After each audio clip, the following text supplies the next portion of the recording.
السلام علیکم ورحمۃ اللہ وبرکاتہ۔ بسم اللہ الرحمن الرحیم، نحمده ونصلی ونسلم علی رسوله الکریم، اما بعد فاعوذ باللہ من الشیطان الرجیم، بسم اللہ الرحمن الرحیم۔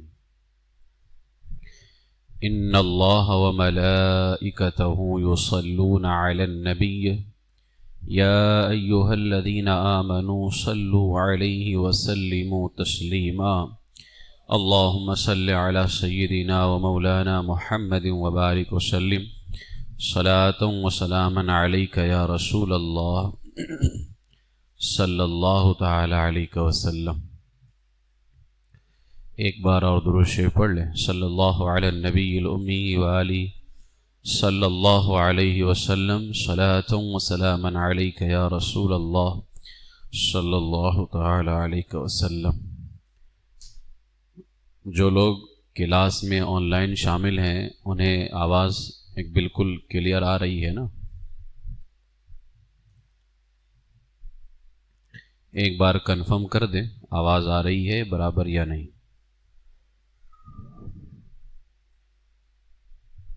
ٹھیک ہے۔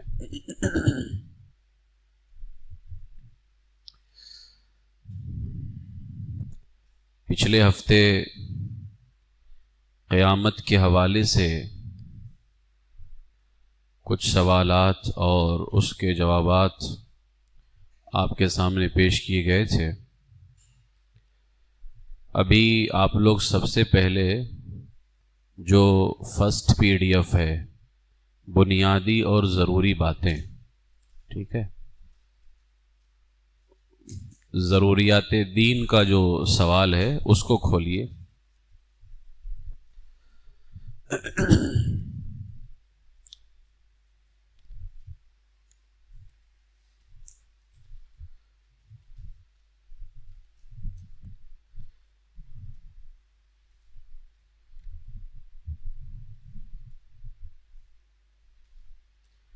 ضروریات دین کی جو پی ڈی ایف ہے اس کو کھولیے۔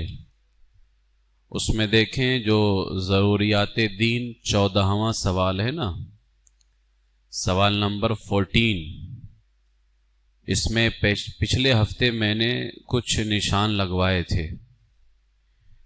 اب یہ جو 81 پوائنٹ ہیں، 81 پوائنٹس، اس میں سے پوائنٹ نمبر 31 دیکھو، پوائنٹ نمبر 31 کیا لکھا ہے؟ جزا و سزا کے لیے حشر و نشر ہونا۔ اسی سے متعلق پچھلے ہفتے گفتگو ہوئی تھی نا بھائی، جزا کیا ہے؟ انعام، اور سزا عذاب۔ تو قیامت کے دن اسی لیے تو اٹھایا جائے گا کہ جنہوں نے ایمان لایا انہیں جزا، اور جنہوں نے کفر اختیار کیا ان کے لیے سزا ہے۔ پوائنٹ نمبر 31 یہ ہمارا قیامت سے متعلق ہے۔ اس کے بعد میں پوائنٹ نمبر 32، مومنوں کے لیے خلود فی الجنہ۔ خلود کہتے ہیں، ایک ہے دخول، دال الگ، خا واو ملا کے لام الگ، دخول، اس کا معنی ہوتا ہے داخل ہونا۔ اس کا کیا معنی ہوتا ہے؟ داخل ہونا۔ اور خلود، خا لام واو ملا کے دال الگ، خلود، خلود کا معنی ہوتا ہے ہمیشہ ہمیش کے لیے داخل ہونا۔ دخول کا معنی بھی داخل ہونا، خلود کا معنی بھی داخل ہونا، لیکن دخول جو ہے وہ کچھ دیر کے لیے داخل ہونا۔ مسلمانوں کے لیے جہنم میں دخول تو ہوگا، خلود نہیں ہوگا۔ یعنی مسلمان جہنم میں داخل تو ہوں گے لیکن ہمیشہ ہمیشہ کے لیے داخل نہیں ہوں گے۔ اسی لیے قرآن پاک میں جہاں کہیں کافروں کا ذکر آیا ہے وہاں اللہ نے کیا فرمایا؟ خالدین فیہا، اس میں ہمیشہ ہمیشہ رہیں گے. یہاں خالدین آیا ہے، خالدین اسی سے خلود ہے. تو اب دیکھیں 32 پوائنٹ نمبر، مومنوں کے لیے خلود فی الجنہ، یعنی مومن ہمیشہ کے لیے جنتی. یہ جنت کے اس میں سب قیامت سے ریلیٹڈ ہی ہے. 33 نمبر پوائنٹس، پوائنٹ نمبر 33 دیکھیں، کافروں کے لیے خلود فی النار، کافر ہمیشہ کے لیے جہنمی ہے نا. تو اگر کوئی معاذ اللہ یہ عقیدہ رکھے کہ کافر ہمیشہ کے لیے جہنمی نہیں ہے تو وہ کافر ہو جائے گا، کیونکہ کافر کو ہمیشہ کے لیے جہنمی ماننا یہ ضروریات دین میں سے ہے. یا کوئی مومن کے بارے میں کہے کہ فلاں مسلمان ہمیشہ جہنم میں رہے گا تو وہ خود کافر ہو جائے گا، اس لیے کہ وہ اپنے گناہوں کی سزا کاٹنے کے لیے جہنم میں جائے گا ضرور، لیکن ہمیشہ کے لیے نہیں جائے گا. سمجھ رہے میری بات؟ تو مسلمانوں کے لیے دخول ہے، یعنی کچھ دیر کے لیے جب تک اللہ چاہے، اور پھر وہ اس کے گناہوں کو معاف کرے گا اور اس کو جنت میں داخل کرے گا. تو داخل ہونا، صرف داخل ہونا یہ مسلمانوں کے لیے، اور خلود خالدین فیہا قرآن پاک میں آیا ہے یہ کافروں کے لیے ہے. جہنم میں ہمیشہ کے لیے جو جائیں گے وہ کافر، اور جنت میں جو ہمیشہ کے لیے جائیں گے وہ مومن ہوں گے. یعنی مومن ہمیشہ کے لیے جنتی ہے اور کافر ہمیشہ کے لیے کیا ہے؟ جہنمی ہے. 3 پوائنٹس ہو گئے ادھر پہ، 31 32 33 31 32 33. اس کے بعد میں سیدھا آپ آئیے پوائنٹ نمبر 65 قیامت و بعث. پچھلے ہفتے میں نے سب بتا دیا. اس کے بعد میں 66 حشر و نشر. اس کے بعد میں 67 حساب و کتاب، اس کا بھی تعلق قیامت سے ہی ہے. اس کے بعد میں 68 اس کا تعلق بھی ثواب و عذاب قیامت سے ہی ہے نا. پھر آگے 69 اور جنت و دوزخ کے وہی معنی ہیں جو مسلمانوں میں مشہور ہیں. ٹھیک ہے، یہ سب کا تعلق کس سے ہے؟ قیامت سے ریلیٹڈ ہے. یہ ہو گیا. اس میں چند پوائنٹس بچ جاتے ہیں، اس کے علاوہ انشاءاللہ تعالی ہم آنے والے ہفتے کو ڈسکس کریں گے اس کو. ٹھیک ہے، یہ پوائنٹس آپ نے نشان لگا لیا. اب آج جو PDF بھیجی گئی ہے قیامت کے بیان کے حوالے سے، پچھلے ہفتے جو PDF ہم نے سینڈ کیا تھا اس میں کتنے سوال تھے؟ 25 سوال، 25. اب وہ کمپلیٹ تو تھا نہیں، انکمپلیٹ تھا، تو اس میں آگے اور سوالات بڑھائے گئے 24. تو ٹوٹل کتنے سوال ہو گئے؟ 49. تو آج جو PDF بھیجی گئی ہے قیامت کا بیان، اس میں ٹوٹل سوالات کتنے ہیں؟ 49. ہم اس سے پہلے کتنے پڑھ چکے؟ 25 پڑھ چکے. اب سبق آج کا کہاں سے ہے؟ 26 سے. 26 سے لیجئے، کھولیے.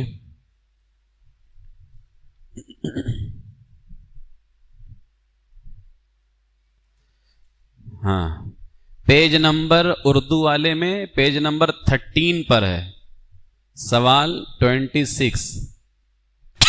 ٹھیک ہے، دکھا سب لوگوں کو؟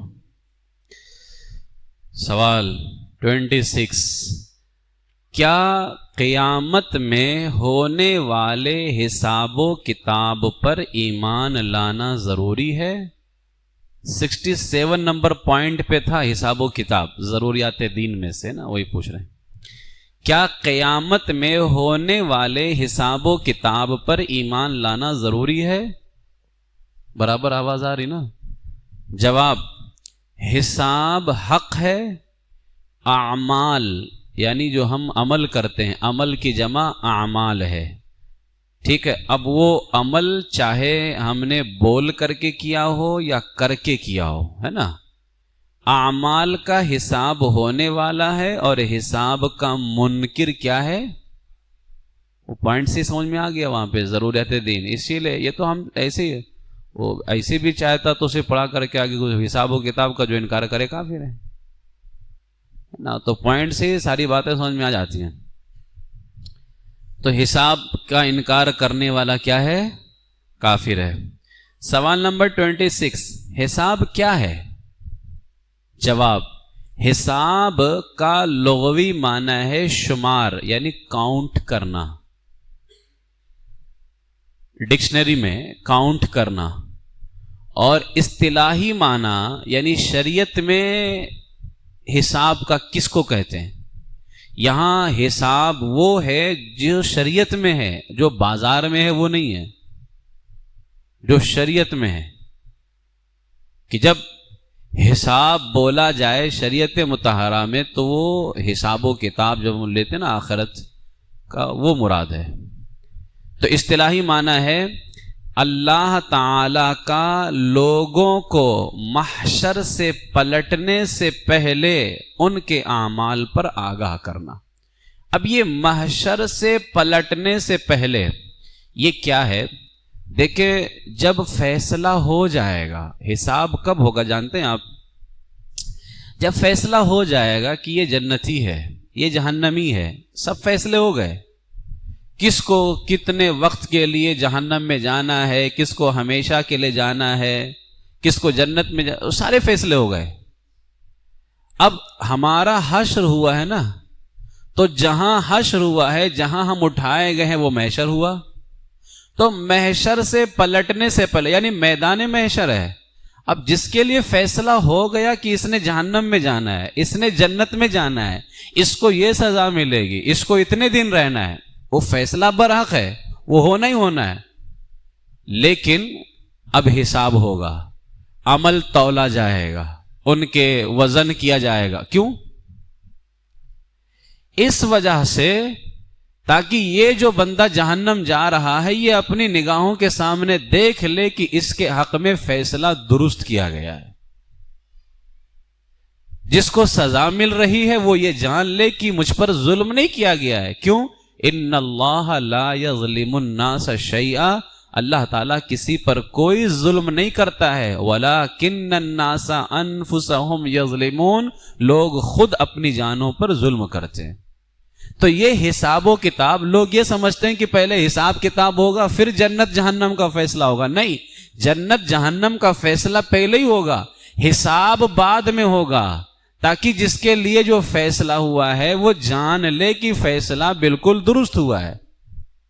ان کو دکھانے کے لیے کہ جو تم نے کیا تھا وہی تمہیں مل رہا ہے، یعنی جیسی کرنی ویسی بھرنی، تمہیں الگ سے کوئی سزا نہیں دی جا رہی ہے، یہ تمہارے گناہوں کا بدلہ ہے، تمہارے اعمال تمہارے کرتوتوں کا نتیجہ ہے. یہ سمجھ رہے ہیں؟ تو وہ کہا اللہ تعالی کا لوگوں کو محشر سے پلٹنے سے پہلے ان کے اعمال پر آگاہ کرنا. یعنی اللہ نے فیصلہ تو کر دیا، لیکن اللہ چاہتا ہے کہ ان لوگوں کو پتہ بھی چل جائے کہ جو انہیں سزا مل رہی ہے وہ ان کے اعمال کی وجہ سے مل رہی ہے، فلاں فلاں عمل انہوں نے کیا ہے اس وجہ سے مل رہی ہے سزا. سمجھے؟ اس کو شریعت میں کیا کہتے ہیں؟ حساب. کہ اللہ تعالیٰ انہیں آگاہ کرے گا میدان محشر سے. اب کیونکہ میدان محشر سے جہنم میں جائیں گے، میدان محشر سے لوگ جنت میں جائیں گے، تو میدان محشر سے پلٹنے سے پہلے اللہ ان کے اعمال پر انہیں آگاہ کر دے گا کہ تم نے یہ کیا ہے اس وجہ سے یہ ملا، تم نے یہ کیا اس وجہ سے یہ ملا. ٹھیک ہے؟ بات سمجھ میں آ گئی نا؟ سوال نمبر 28، قیامت میں حساب و کتاب جب ہوگا تو کس طرح ہوگا؟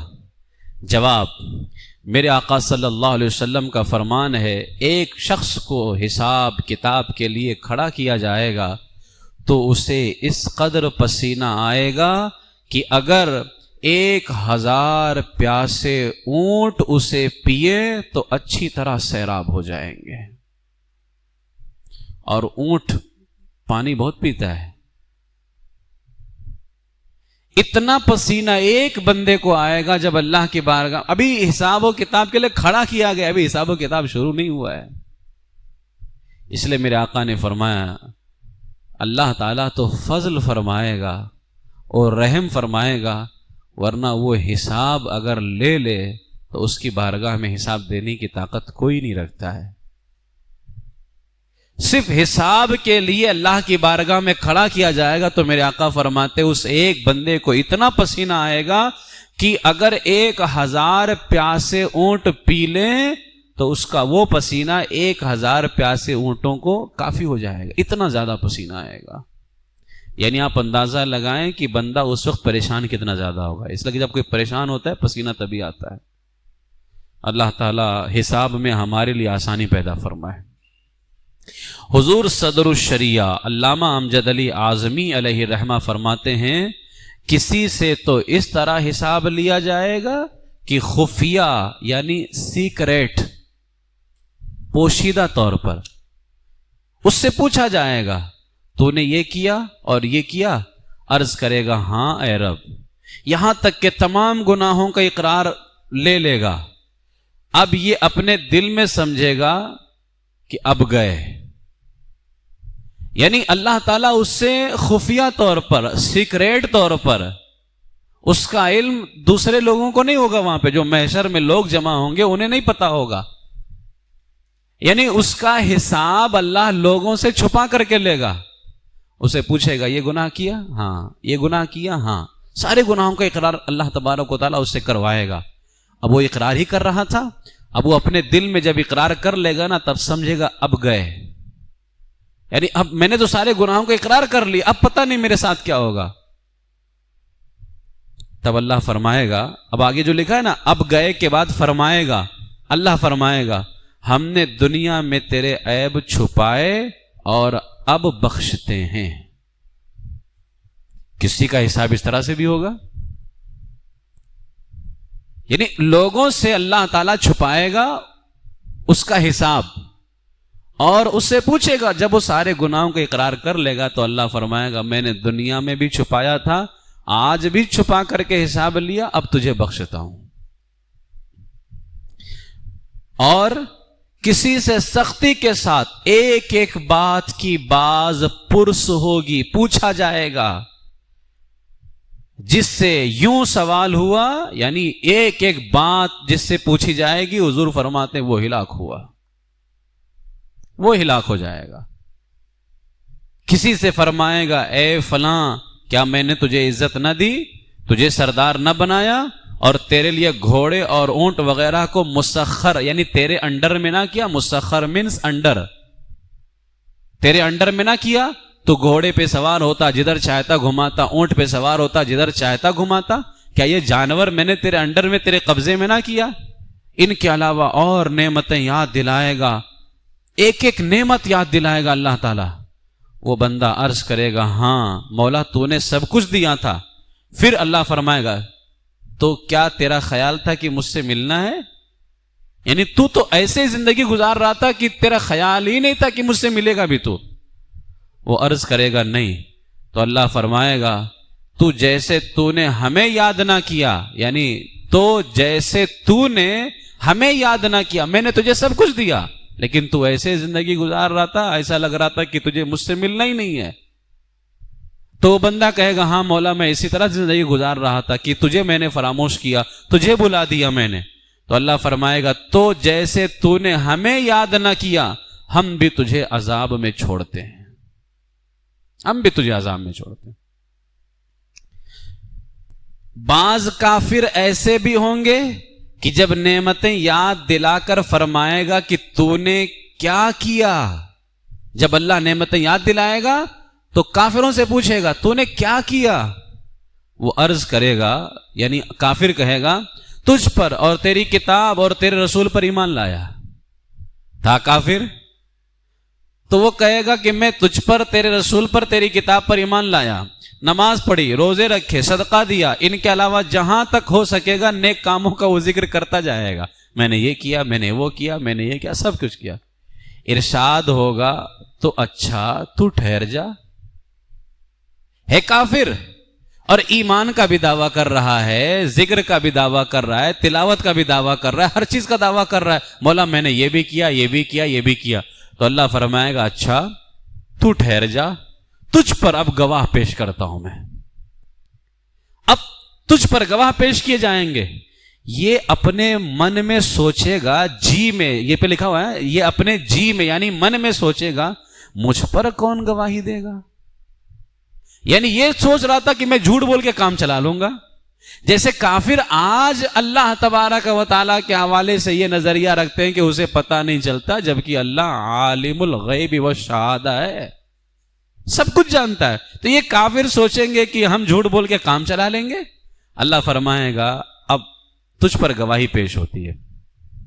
یہ سوچے گا مجھ پر کون گواہی دے گا، اس وقت اس کافر کے منہ پر مہر کر دی جائے گی، اور اس کے پاؤں کو، اس کے ہاتھوں کو، اس کے پارٹس آف باڈی کو، اعضاء کو حکم ہوگا بول چلو۔ اس نے تو کہا کہ میں ایمان بھی لایا، میرے رسول پر بھی ایمان لایا، مجھ پر بھی ایمان لایا، یعنی سب اس نے دعویٰ کر لیا۔ تو اے اس کے جسم کے اعضاء، میں نے تمہیں پیدا کیا، بنایا، اب تم بولو۔ اس وقت اس کافر کی ران اور ہاتھ، پاؤں، گوشت، پوست، ہڈیاں سب گواہی دیں گے کہ یہ تو ایسا تھا، ایسا تھا، ایسا تھا۔ اس نے تیرا انکار بھی کیا، بتوں کی پوجا بھی کرتا تھا، تیرے ساتھ شرک بھی کیا، قرآن بھی نہیں پڑھتا تھا، یہ بھی، یعنی جتنے دعوے کیے سب اس نے جھوٹے دعوے کیے۔ فرمایا گیا وہ جہنم میں ڈال دیا جائے گا۔ یہ کافر کے ساتھ ہوگا۔ میرے آقا صلی اللہ علیہ وسلم نے فرمایا میری امت سے 70,000 بے حساب جنت میں داخل ہوں گے، 70,000 بے حساب جنت میں داخل ہوں گے، اور ان کے طفیل یعنی ان 70,000 کے طفیل میں ہر ایک کے ساتھ 70,000 اور اللہ ان کے ساتھ 3 جماعتیں داخل فرمائے گا، یعنی ان کے ساتھ میں ہر ایک کے ساتھ 70,000، پھر اس کے بعد جو ہوں گے ان کے ہر ایک کے ساتھ 70,000۔ اسی لیے ہمارے علماء فرماتے دعا کرو کہ اللہ ہمیں بھی ان بخشے ہوئے گروہ میں شامل فرما دے جو 70,000، ابھی حساب و کتاب نہیں ہوگا، یہ سب حساب و کتاب سے پہلے جائیں گے، 70,000 بلا حساب و کتاب جنت میں داخل ہوں گے۔ پھر فرماتے معلوم نہیں ہر جماعت میں کتنے ہوں گے، اس کا شمار وہی جانے، اس کا شمار وہی جانے۔ اب یہ وہی جانے کے بعد میں قومہ ہونا چاہیے، لیکن وہاں پہ قومہ چھوٹا ہوا ہے، اس لیے میں نے آج کہا کہ اس کی پرنٹ آؤٹ مت نکالنا، اس کو جو ہم کچھ کریکشن کرتے ہیں، یعنی اللہ ہی جانے وہ تعداد کتنی ہوگی۔ اب کون کون لوگ ہیں؟ فرمایا تہجد پڑھنے والے بلا حساب جنت میں جائیں گے، ٹھیک ہے۔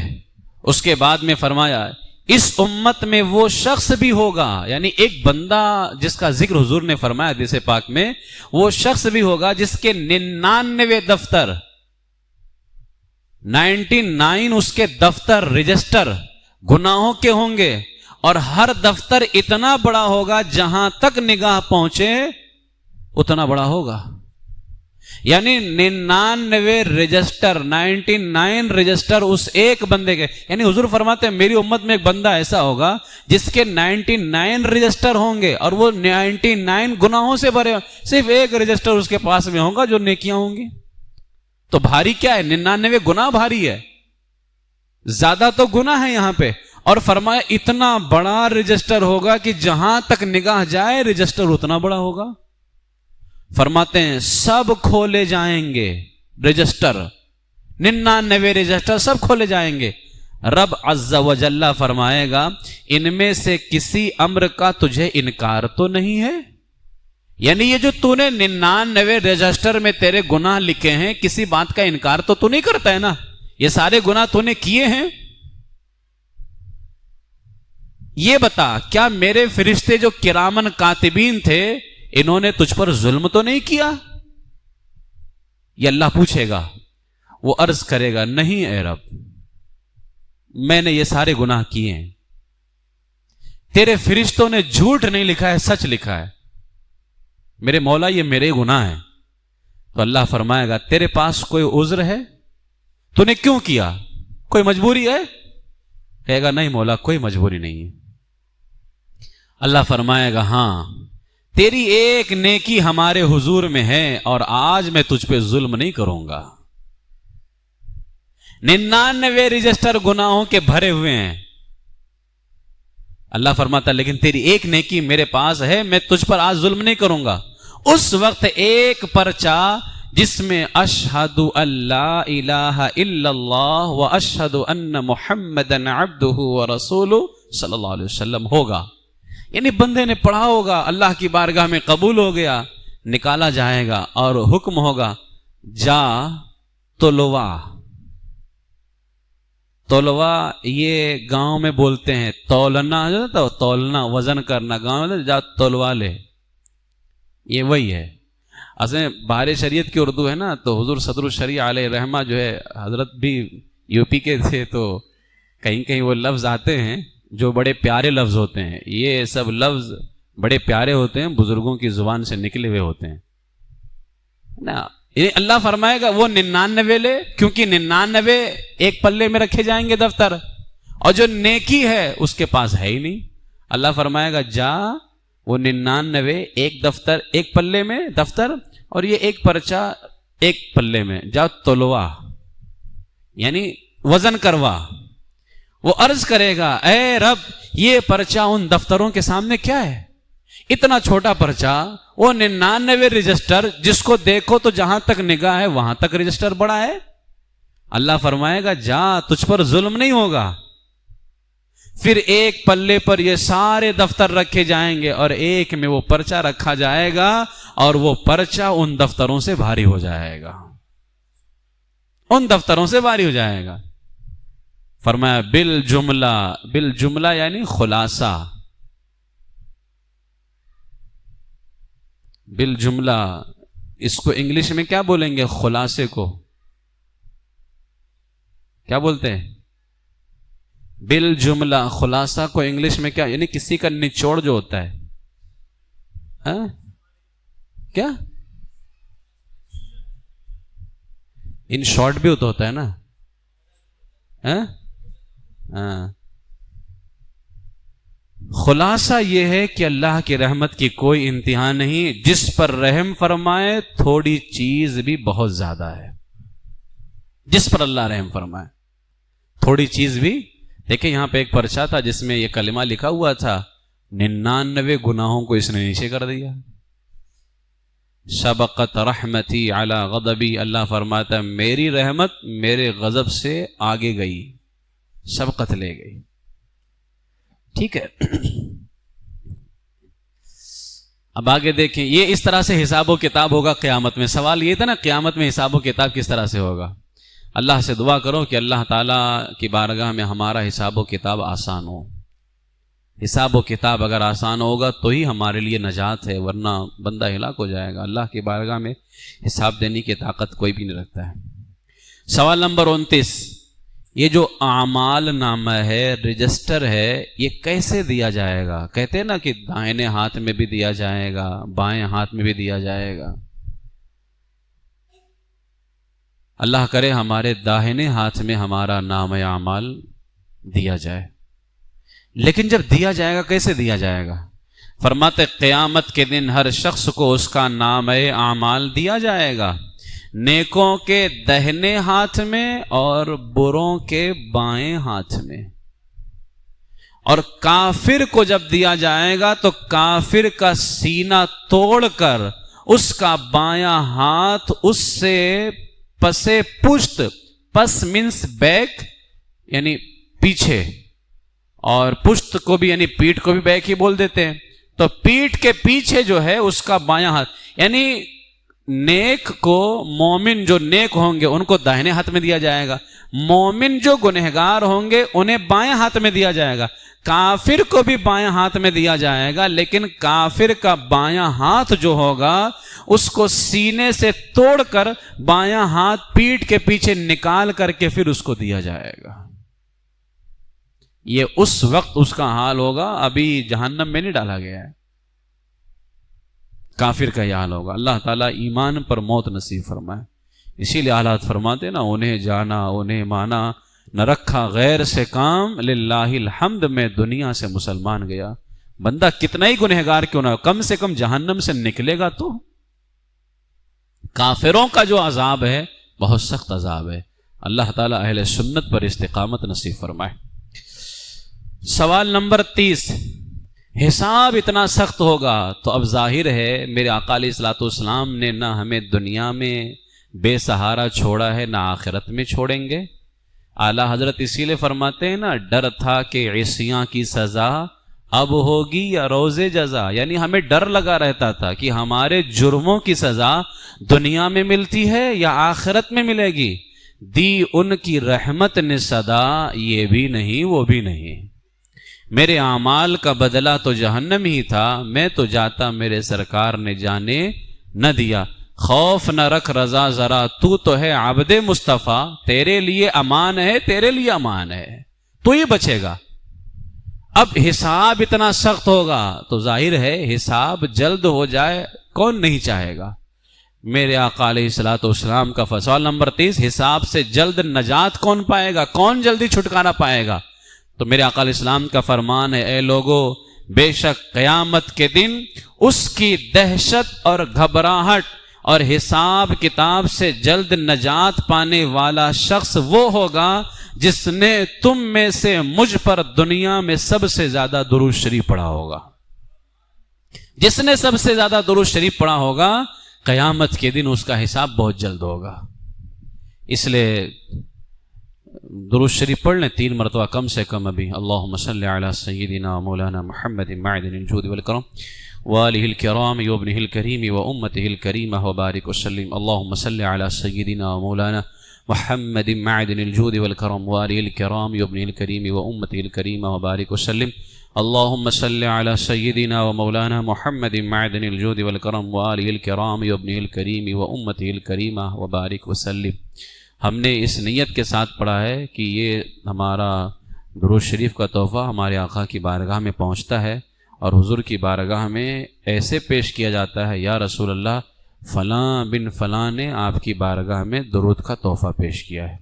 ہمارا بھی نام لیا جاتا ہے، ہمارے باپ کا بھی نام لیا جاتا ہے، تو ہو نہ ہو میرا کچھ ذکر آج حضور میں ہوا، ورنہ میری طرف خوشی دیکھ کے مسکرائی کیوں۔ میرے آقا کی بارگاہ میں درود پاک کی برکت سے ہم گنہگاروں کا نام لیا گیا، اور یہاں پہ لکھا ہے نا، کثرت سے جو درود شریف پڑھتا ہوگا۔ علماء نے فرمایا کہ یہ کثرت سے زیادہ درود پڑھنا کیا ہے؟ کئی اقوال ملتے ہیں۔ سب سے کم تعداد جو ہے، ایک دن میں 313 مرتبہ اگر کوئی درود شریف پڑھتا ہے تو گویا وہ ایک دن میں سب سے زیادہ درود شریف پڑھتا ہے، یعنی کثرت سے درود شریف 313 آپ لوگ کم سے کم پڑھ لیا کیجئے، اصحاب بدر کی تعداد بھی ہے۔ اللہ تعالی ہم سب کو درود شریف پڑھنے والا بنائے، اور درود شریف کی برکت سے حساب میں اللہ تعالی ہمارے لیے آسانی پیدا فرمائے۔ سوال نمبر 31، یہ حساب و کتاب سے متعلق بات تھی۔ قیامت میں ایک کام اور ہوگا، میزان، جس پر عمل تولا جائے گا نا، وزن کیا جائے گا۔ سوال نمبر 31، میزان کیا ہے اور کیا اس پر بھی ایمان ضروری ہے؟ جواب، میزان حق ہے، اس پر لوگوں کے اعمال نیک و بد تولے جائیں گے، یعنی برے عمل بھی نیک عمل بھی تولے جائیں گے۔ نیکی کا پلہ بھاری ہوگا اور گناہوں کا پلہ ہلکا ہوگا۔ اس کا معاملہ کیا ہے؟ فرماتے یعنی جو قیامت میں جو یہ میزان ہے، اس میں جو بھاری ہوگا ہلکا ہوگا، یہ کیا معنی ہے؟ تو فرماتے ہیں نیکی کا پلہ بھاری ہونے کا یہ معنی ہے کہ اوپر اٹھے گا وہ، یعنی دنیا میں جو ترازو ہوتے ہیں نا، اس میں جو بھاری پن ہوتا ہے وہ کہاں جاتا ہے؟ نیچے جاتا ہے۔ اور قیامت میں جو نیکی کا پلہ بھاری ہوگا وہ کہاں جائے گا؟ اوپر کی طرف جائے گا۔ فرماتے ہیں دنیا کاسا کا مطلب ہوتا ہے جیسا، دنیا جیسا معاملہ نہیں کہ جو بھاری ہوتا ہے نیچے کو جاتا ہے۔ قیامت میں ایسا ہوگا کہ جو بھاری ہوگا وہ اوپر کو جائے گا۔ وہ کہاں کو جائے گا؟ اوپر کو جائے گا۔ اور اس پر بھی ایمان لانا واجب ہے، یعنی میزان پر ایمان لانا واجب ہے۔ تو انکار کرنا کیا ہوگا؟ گمراہی ہے. کفر نہیں ہوگا، گمراہی ہے، اس لیے کہ اس پر ایمان لانا واجب ہے. ٹھیک ہے. اعلیٰ حضرت علیہ رحمہ فتاوی رضویہ شریف میں ارشاد فرماتے ہیں وہ میزان یہاں کے ترازو کے خلاف ہے. وہاں نیکیوں کا پلہ اگر بھاری ہوگا تو اوپر اٹھے گا اور بدی کا پلہ یعنی برائی کا پلہ نیچے بیٹھے گا. قال اللہ تعالی عز وجل، اللہ فرماتا ہے الیہ یصعد الکلم الطیب والعمل الصالح یرفعہ، اسی کی طرف چڑھنا ہے پاکیزہ کلام اور جو نیک کام ہے وہ اس کو بلند کرتا ہے. تو نیکی کا پلہ اوپر کیوں جائے گا؟ تو فرماتے اس وجہ سے کہ وہ نیکی ہے اور نیک کام بلند ہوتا ہے. گناہوں کا پلہ نیچے اس لیے آئے گا جبکہ عقل کیا کہتی ہے؟ جو بھاری پن ہے وہ نیچے آنا چاہیے، جو ہلکا ہے اس سے اوپر جانا چاہیے. تو کہتے وہاں جو بھاری ہے اس میں نیکیاں ہیں اور نیک کام اوپر کو جاتا ہے، تو اس لیے نیکی کا پلہ اوپر کو جائے گا، گناہوں کا پلہ نیچے آئے گا. ٹھیک ہے. امام محمد غزالی رحمت اللہ تعالی علیہ فرماتے ہیں میزان کو نصب کیا جائے گا. اتنا تو سمجھ گئے کہ میزان کیا ہے، میزان میں نیکی کا پلہ اوپر ہوگا. اب امام غزالی فرماتے ہیں میزان کو نصب کیا جائے گا یعنی رکھا جائے گا. اس کے دو پلڑے ہیں، ایک نیکی کا پلڑا، دوسرا بدی کا پلڑا یعنی پلہ. فرماتے ہیں عرش کی سیدھی جانب یعنی عرش کا جو رائٹ سائڈ ہوگا نا عرش کا، اس کی طرف پلڑا نورانی ہے. عرش کی سیدھی جانب کا، عرش کے رائٹ سائڈ کا جو پلڑا ہوگا وہ نورانی ہوگا، جبکہ عرش کے دوسرے طرف یعنی لیفٹ سائڈ کا پلڑا کیا ہوگا؟ تاریک سیاہ ہوگا. ٹھیک ہے. جو عرش کے بائیں جانب ہے. نورانی پلڑا نیکیوں کے لیے ہے جبکہ سیاہ پلڑا گناہوں کے لیے ہوگا. تو عرش کے یعنی ایسی جگہ میزان کو رکھا جائے گا کہ بالکل عرش کے مقابل میں ہوگا. ٹھیک ہے. اور ایک روایت میں کہ عرش کے اوپر ہوگا. تو اگر اوپر مانے یا بالمقابل تو نیکی کا پلہ عرش کے داہنے طرف ہوگا اور برائی کا پلہ عرش کے بائیں طرف ہوگا. ٹھیک ہے. تو نورانی پلہ نیکیوں کا ہے، کالا پلہ برائیوں کا ہے. نورانی پلہ عرش کے کدھر ہوگا؟ داہنی طرف. اور کالا پلہ عرش کے کدھر ہوگا؟ بائیں طرف ہوگا. حضرت سیدنا عبداللہ بن سلام رضی اللہ تعالیٰ عنہ سے مروی ہے کہ میزان کا ایک پلڑا جنت پر اور دوسرا دوزخ پر ہوگا. نیکیوں والا جنت پہ ہوگا، برائیوں والا دوزخ پہ ہوگا. سیدنا حذیفہ رضی اللہ تعالیٰ عنہ فرماتے ہیں صاحب المیزان یوم القیامت جبریل، قیامت کے دن میزان کے نگراں حضرت جبریل علیہ السلام ہوں گے، یعنی ان کی نگرانی ہوگی. حضرت علامہ ابراہیم باجوری علیہ رحمہ فرماتے ہیں حضرت سیدنا جبریل علیہ السلام ترازو کی ڈنڈی ہاتھ سے پکڑے ہوں گے، کانٹے پر ان کی نظر ہوگی، جبکہ حضرت سیدنا میکائیل علیہ السلام میزان کے امین ہوں گے، یعنی وہ حفاظت کر رہے ہوں گے. امین. صدر الافاضل سید نعیم الدین مراد آبادی علیہ رحمہ فرماتے ہیں اللہ تعالیٰ ایک میزان قائم فرمائے گا جس کا ہر ایک پلہ اتنی وسعت رکھے گا، یعنی اس میں اتنی زیادہ اسپیس، اتنی زیادہ جگہ ہوگی جیسے مشرق اور مغرب کے درمیان ایسٹ سے ویسٹ تک جتنا جگہ ہے، جتنی جگہ ہے اور جو وسعت ہے اتنی جگہ اس ایک پلے میں ہوگی. یعنی میزان کا ایک پلہ اتنا زیادہ جگہ رکھے گا اپنے اندر جیسے ایسٹ سے ویسٹ تک جو جگہ ہوتی ہے اتنی بڑی جگہ ایک پلے میں ہوگی. ابن جوزی نے کہا کہ حدیث میں آیا کہ حضرت داؤد علیہ السلام نے بارگاہ الہی میں میزان دیکھنے کی درخواست کی کہ مولا میں میزان دیکھنا چاہتا ہوں. جب میزان حضرت داؤد علیہ السلام کو دکھائی گئی اور آپ نے اس کے پلوں کی وسعت دیکھی کہ ایک پلہ اتنا بڑا ہے تو عرض کیا یا رب کس کا مقدور ہے، یعنی کون ایسا مقدر والا بندہ ہوگا کہ یہ نیکیوں کے پلے کو بھر سکے. وہ یعنی اتنا بڑا پلہ ہے نیکیوں کا تو اتنی نیکیاں بھی کوئی کر کے بھر سکتا ہے اس کو؟ یعنی آپ نے یہ کہا کہ مولا آخر اس کو کیسے بھرا جائے گا؟ تو ارشاد ہوا ہے داؤد جب میں اپنے بندوں سے راضی ہوتا ہوں نا تو ایک کھجور سے بھی اس کو بھر دیتا ہوں. یعنی یہ سمجھ لیجئے کہ نیک کام کوئی بھی ہو اس میں شرط ہے اللہ کا راضی ہونا. اسی لیے کہتے ہیں نا اللہ کی رضا کو، میرے امام نے بھی کہا نا، کام وہ لے لیجئے تم کو جو راضی کرے. حضور جس سے راضی ہو جائیں گے تو اللہ بھی راضی ہو جائے گا. خدا کی رضا چاہتے ہیں تو عالم، خدا چاہتا ہے رضائے محمد صلی اللہ علیہ وسلم.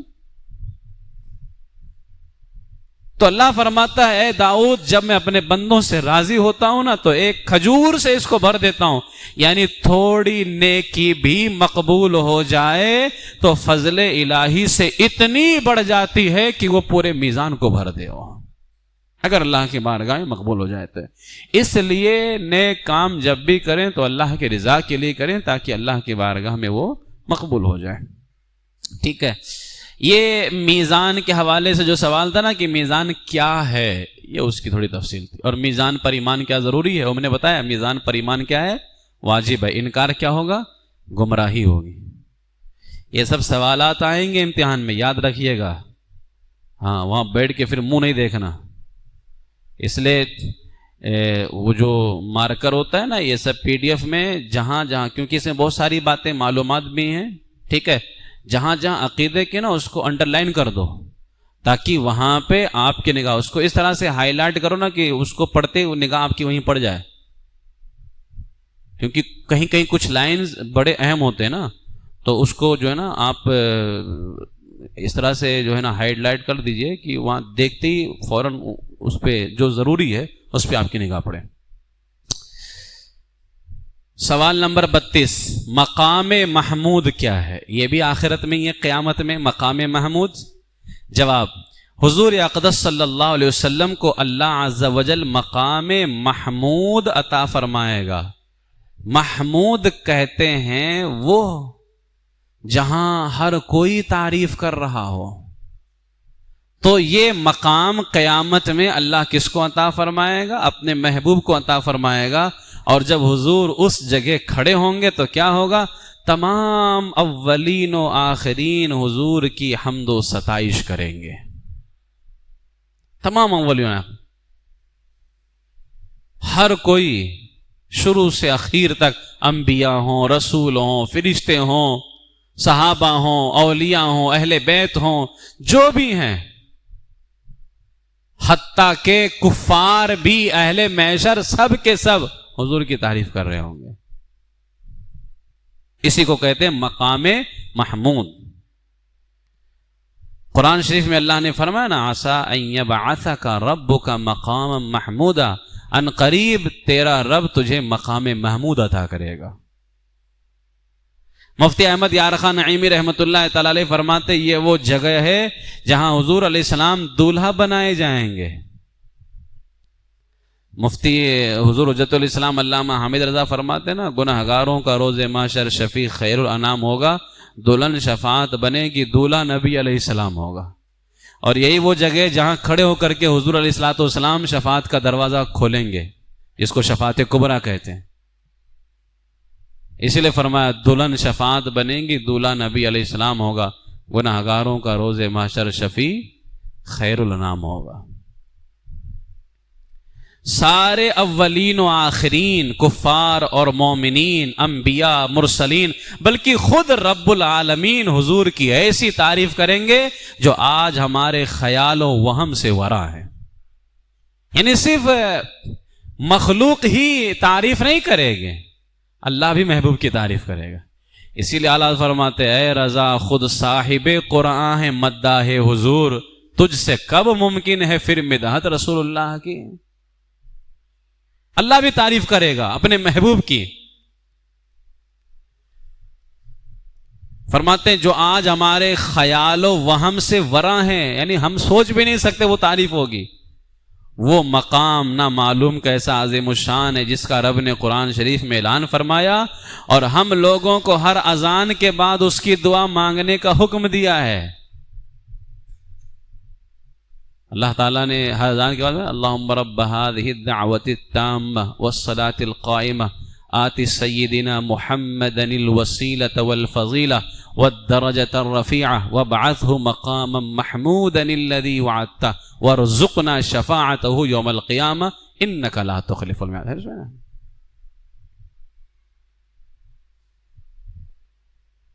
فرمایا وہ کیسا عظیم الشان مقام ہوگا. ہر اذان کے بعد ہمیں اس کی دعا مانگنے کا حکم دیا گیا. اسی مقام پر حضور شفاعت کبریٰ فرمائیں گے، اسی مقام پہ، اور یہیں سے حضور کے ہاتھ پر دروازہ شفاعت کھلے گا، یہیں سے کھلے گا. اب اس کے بعد میں یہ ایک مقام ہوگا حضور کا یہاں پہ. اب جب حضور علیہ الصلوۃ والسلام کھڑے ہوں گے تو میرے آقا کے ہاتھ میں اس وقت لواء الحمد بھی ہوگا. میدان محشر میں حضور کے ہاتھ میں حمد کا جھنڈا ہوگا، حمد تعریف کا جھنڈا ہوگا. حضور اقدس سید عالم صلی اللہ تعالی علیہ وسلم کو جھنڈا مرحمت ہوگا، جس کو لواء الحمد کہتے ہیں. تمام مؤمنین حضرت آدم علیہ السلام سے آخر تک سب اسی کے نیچے ہوں گے، سب کے سب اسی کے نیچے ہوں گے. مفتی احمد یار خان نعیمی رحمۃ اللہ تعالی علیہ فرماتے ہیں اس فرمان عالی کا، یعنی حضور نے فرمایا نا کہ میں قیامت کے دن لواء الحمد، میرے ہاتھ میں لواء الحمد ہوگا. اس فرمان کے بہت معنی کیے گئے ہیں. یعنی لواء الحمد تعریف کا جھنڈا. کیا مطلب تعریف کا جھنڈا؟ کیا یہ کوئی جھنڈا ہوگا؟ آخر اس کا مطلب کیا ہے؟ تو کئی ایک مطلب بیان کیا، ذرا دیکھو. فرماتے ہیں ایک مطلب یہ کہ واقعی ایک جھنڈے کا نام لواء الحمد ہے، وہ جھنڈا حضور کے ہاتھ میں ہوگا.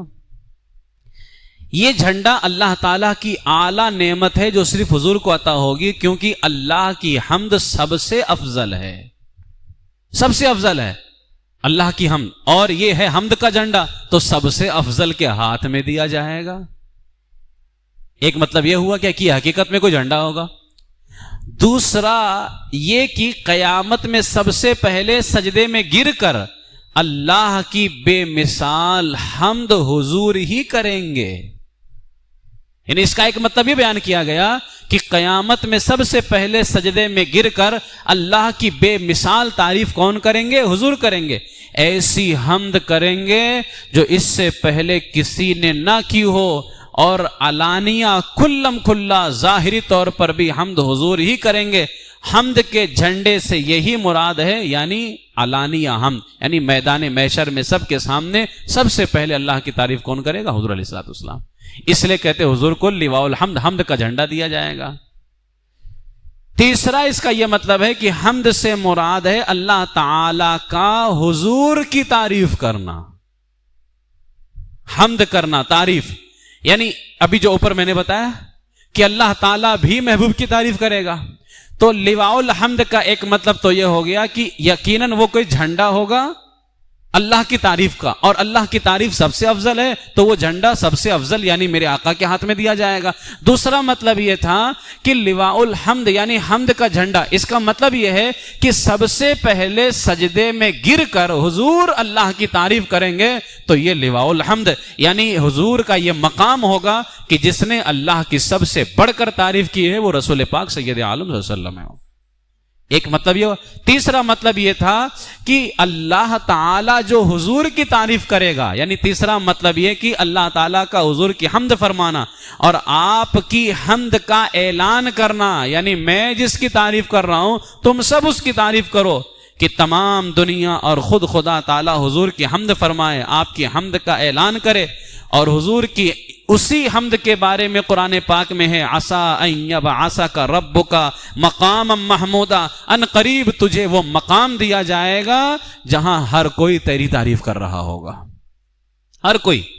اب آگے فرماتے ہیں انہی وجوہ سے، انہی ریزنز سے حضور کا نام احمد ہے، یعنی سب سے زیادہ تعریف کرنے والا، محمد ہے جس کی سب سے زیادہ تعریف ہو، اور محمود بھی وہی مانا جس کی سب سے زیادہ، یعنی ہر کوئی جس کی تعریف کرے. بلکہ حضور کے نام تو یہ ہیں ہی، حضور کی امت کا نام ہے حمادون، یعنی ہر حال میں اللہ کی حمد کرنے والی امت. ہمارا نام بھی کیا ہے؟ حمادون، کیونکہ یہ حضور کی امت ہے۔ مزید فرماتے ہیں مفتی احمد یار خان نعیمی، اگر جھنڈے سے مراد ظاہری جھنڈا ہے تو معنی یہ ہے کہ سارے نبی، یعنی اگر جھنڈے سے مراد کوئی ظاہری جھنڈا، جیسے عام طور سے جھنڈا ہوتا ہے کہ بندہ ہاتھ میں لیتا ہے، تو اس جھنڈے پہ قیاس نہ کریں، لیکن ایک ظاہری جھنڈا ہوگا، دکھ رہا ہوگا، اگر یہ معنی ہے تو مراد یہ ہے کہ سارے نبی میرے اس جھنڈے کے نیچے جمع ہو کر کے اللہ کی حمد کریں گے، یعنی سب کے سب اس جھنڈے کے نیچے جمع ہو کر حمد الہی کریں گے، ہم ان کے امام ہوں گے۔ اور اگر وہاں جھنڈے سے مراد تھی حمد الہی تو مطلب یہ ہے کہ سب ہمارے بتانے سکھانے سے حمد الہی کریں گے، اور اگر وہاں مراد تھی حضور کی حمد تو مطلب یہ ہے کہ رب تعالی بھی ہماری حمد کرے گا، اور ساری مخلوق حتیٰ کہ انبیاء کرام بھی ہماری حمد یعنی ہماری تعریف کریں گے۔ تو اب اس کے کئی مطلب جو ہے لواء الحمد کے مفتی احمد یار خان نعیمی رحمت اللہ تعالی علیہ بیان فرماتے ہیں۔ اسی لیے اعلیٰ حضرت نے فرمایا فقط اتنا سبب ہے انعقاد بزم محشر کا کہ شان محبوبی دکھائی جانے والی ہے، سایہ افغن سر پہ ہو پرچم الہی جھوم کر، جب لواء الحمد لے امت کا والی ہاتھ میں۔ اور خلیفہ اعلیٰ حضرت جمیل قادری فرماتے ہیں لواء الحمد کے نیچے بنے مولا قیامت میں، میرا ہر رونگٹا تیرا ثنا خواں یا رسول اللہ صلی اللہ تعالی وسلم۔ اور اعلیٰ حضرت فرماتے ہیں لواء کے تلے ثنا میں کھلے رضا کی زباں، یعنی وہاں حضور اللہ کی تعریف کر رہے ہوں گے اور ہم حضور کی تعریف کر رہے ہوں گے۔ مجھ سے خدمت کے قدسی کہیں ہاں رضا، یعنی کاش محشر میں جب ان کی آمد ہو اور بھیجیں سب ان کی شوکت پہ لاکھوں سلام۔ تو اب کچھ وہابی کہتے ہیں یہاں دیکھو اعلیٰ حضرت نے فرمایا کاش محشر میں ان کی آمد ہو، تو گویا اعلیٰ حضرت کو اتنا ہی نہیں پتا تھا کہ حضور کنفرم میدان محشر میں آئیں گے، تبھی تو اعلیٰ حضرت فرماتے کاش محشر میں جب ان کی آمد ہو، اور بیوقوفوں کو یہ نہیں معلوم ہے وہ کاش حضور کے آنے سے متعلق نہیں ہے۔ اعلیٰ حضرت فرماتے ہیں محشر میں جب ان کی آمد ہو اور بھیجیں سب ان کی شوکت پہ لاکھوں سلام، جب سب ان کی شوکت پڑھ رہے ہوں، شان پڑھ رہے ہوں، کاش مجھ سے خدمت کے قدسی کہیں ہاں رضا، وہ کاش کا تعلق بعد سے ہے۔ اسی لیے اعلیٰ حضرت اتنا سخت لکھتے ہیں کہ وہابی پریشان ہو جائے، اور یہ حرام خور صحیح معنوں میں پریشان ہوتا بھی ہے۔ کاش کا تعلق حضور کی آمد سے نہیں ہے، ارے ان کا آنا تو کنفرم ہے، یقینی ہے، عرش حق ہے مسند رفعت رسول اللہ کی، دیکھنی ہے حشر میں عزت رسول اللہ کی، جس کے لیے میدان محشر کو سجایا گیا وہی نہیں آئیں گے، وہی تو میدان محشر کے دولہا ہیں، ساری رونق ساری زینت انہی سے ہوگی۔ بھلا کوئی ایسا عقیدہ رکھ سکتا ہے کہ کاش وہ آئیں؟ نہیں، تعلق اس کا الگ سے ہے کہ محشر میں جب ان کی آمد ہو اور بھیجے سب ان کی شوکت پہ لاکھوں سلام، کاش مجھ سے خدمت کے، یعنی سب تو ان کی تعریف کر رہے ہوں، کاش رضا کو بھی، احمد رضا کو بھی فرشتے کہہ دیں جو حضور کی بارگاہ میں خدمت کے فرشتے ہیں نا، کاش مجھ سے خدمت کے قدسی کہیں ہاں رضا، ادھر آ رضا۔ اللہ فرماتے ہیں پھر میں بھی شروع ہو جاؤں گا، مصطفیٰ جان رحمت پہ لاکھوں سلام، شمع بزم ہدایت پہ لاکھوں سلام۔ ٹھیک ہے، سمجھنے کی ضرورت ہے، اعلیٰ حضرت کو ہر کوئی نہیں سمجھ پائے گا، ہم لوگ بھی سمجھ رہے ہیں تو اعلیٰ حضرت کا ہی کرم ہے جو ہم لوگ سمجھ پا رہے ہیں، سرکار کا کرم ہے، وسیلہ رضا کا ہے۔ ٹھیک ہے، سوال نمبر یہ 33 تھا، سوال نمبر 34 کی طرف آئیے۔ میدان محشر میں حضرت سیدنا آدم علیہ السلام کو کیا حکم دیا جائے گا؟ جواب نمبر 34، آپ علیہ السلام کو حکم ہوگا دو زخیوں کی جماعت الگ کرو، وہ عرض کریں گے کتنوں میں سے کتنے؟ ارشاد ہوگا ہر 1000 میں سے 999 دو زخی الگ کرو۔ یہ حالت ہوگی، یعنی 1000 کو لایا جائے گا جس میں 999 جہنمی ہوں گے، ایک بندہ جنتی ہوگا۔ اسی لیے اللہ نے فرمایا نا قرآن شریف میں لَأَمْلَأَنَّ جَهَنَّمَ مِنَ الْجِنَّةِ وَالنَّاسِ أَجْمَعِينَ، میں جہنم کو جناتوں اور انسانوں سے بھروں گا۔ جہنم میں اپنے آپ کے اندر تو بہت گھبراہٹ ہے، بہت ظلم ہے، اس کے اندر بہت بڑا عذاب ہے، بہت بڑی سزا ہے، لیکن اس کے اندر جو لوگوں کو بھرا جائے گا وہ مزید ان کے لیے سزا ہوگی. اس لیے کہ پچھلے ہفتے اس سے پہلے دوزخ والے میں بتایا گیا کہ کافروں کو عذاب کیسے کیسے دیے جائیں گے، ان کے کندھے کتنے بڑے ہوں گے، ان کی داڑھیں کتنی بڑی ہوں گی، سب بتایا گیا تھا. سوال نمبر 35، امت محمدیہ میں سے کتنے افراد بے حساب جنت میں داخل ہوں گے؟ اس کا جواب وہی اوپر گزر چکا ہے. 70,000 افراد بے حساب جنت میں داخل ہوں گے، جن میں سے ہر ایک کے ساتھ 70,000 اور ہوں گے. 70,000 کو جا کر کے 70,000 سے ضرب دے دو. یہ تو پھر بتانے کے لیے باقی میرے رب کا کرم تو بہت ہے. سوال نمبر 36، روز محشر ہر چیز کے متعلق کتنے اور کون کون سے سوال ہوں گے؟ یعنی قیامت کے دن جو بھی چیز اللہ نے آپ کو دی ہے اس کے متعلق سوال ہوگا، لیکن کتنے سوال ہوں گے؟ فرمایا 3 سوال ہر چیز کے بارے میں. نمبر 1، تم نے یہ چیز کہاں سے حاصل کی؟ یہ کمایا تو کہاں سے کمایا؟ نمبر 2، خرچ کہاں کیا؟ نمبر 3، کس نیت سے خرچ کیا؟ یہ 3 سوال ہوں ہر چیز کے متعلق. قرآن شریف میں ہے نا، ثم لتسألن یومئذ عن النعیم، سورۃ التکاثر میں الہاکم التکاثر. پھر قیامت کے دن ہر نعمت کے بارے میں پوچھا جائے گا. کیا پوچھا جائے گا؟ یہی 3 سوال. یہ نعمت تو نے کہاں سے کمائی، کہاں خرچ کیا، کس نیت سے خرچ کیا؟ یہ 3 سوال ہوں. سوال نمبر 37، قیامت کا ایک دن کتنے سال کا ہوگا؟ جواب 50,000 سال کا ایک دن ہوگا. سوال نمبر 38، کیا قیامت کا دن ہر ایک کے لیے ایک جیسا طویل یعنی لمبا ہوگا؟ یعنی ہر ایک کے لیے 50,000 سال کے برابر لگے گا؟ جواب، یہ قیامت کا دن کی حقیقتاً قیامت کا دن ہے جو 50,000 برس کا دن ہوگا، جس کے مصائب یعنی مصیبتیں بے شمار ہوں گے.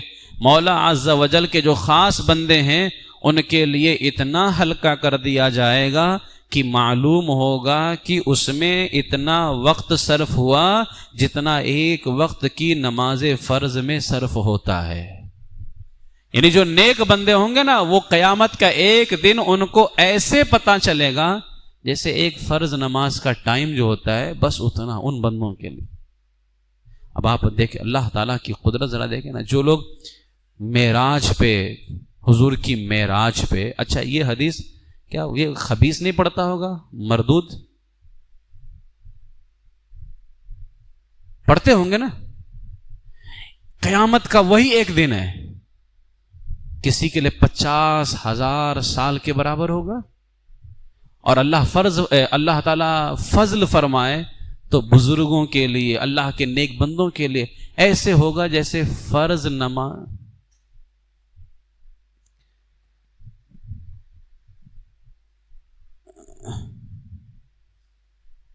آواز کیسے کٹنے لگی؟ دیر سے کٹ رہی کہ ابھی کٹنا شروع ہوا؟ تو انفارم کرنا چاہیے تھا. اچھا 1 منٹ.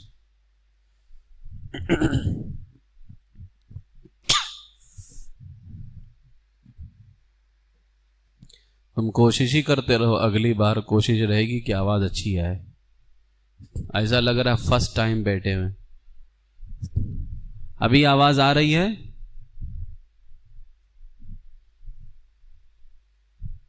اچھا، تو بات یہ چل رہی تھی کہ قیامت کا ایک دن کتنے سال کا ہوگا؟ 50,000 سال کا ایک دن ہوگا. لیکن یہ جو 50,000 سال کا ایک دن ہے یہ سب کے لیے ایک جیسا نہیں ہوگا. کچھ اللہ کے خاص بندے ہوں گے جن کے لیے قیامت کا ایک دن صرف اتنا وقت ہوگا جیسے ایک فرض نماز کا وقت ہوتا ہے. کتنا کم ہو گیا؟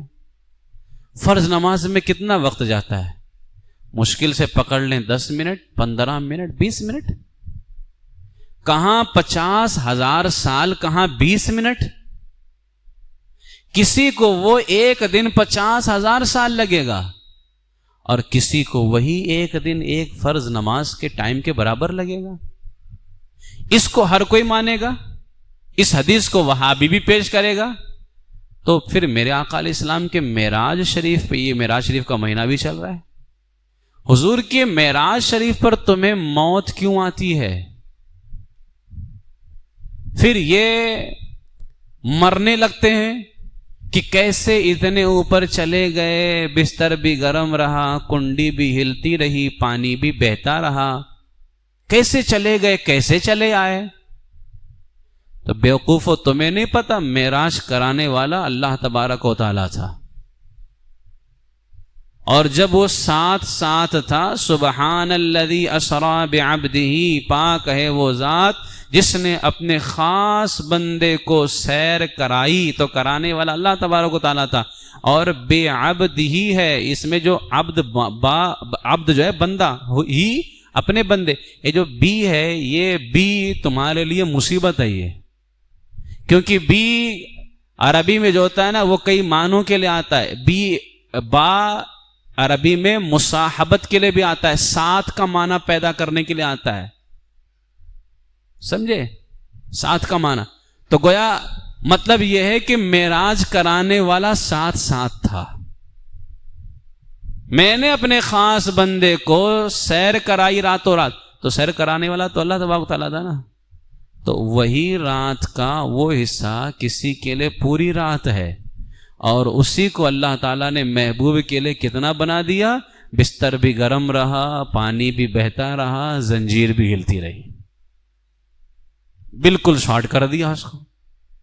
تو یہ اللہ تعالیٰ کی قدرت ہے، اگر 50,000 سال والا دن اللہ تعالیٰ خاص بندوں کے لیے 20 منٹ یعنی ایک فرض نماز کے برابر کر سکتا ہے، تو وہ ایک رات جو اور لوگوں کے لیے ایک رات تھی، اس کو اللہ تعالیٰ نے محبوب کے لیے پل بھر میں بنا دیا، وہ گئے بھی اور آ بھی گئے، اور اتنی تیز رفتاری کے ساتھ کہ بستر بھی گرم رہا، پانی بھی بہتا رہا، زنجیریں بھی ہلتی رہیں، کسی کو خبر تک کہ نہ ہوئی۔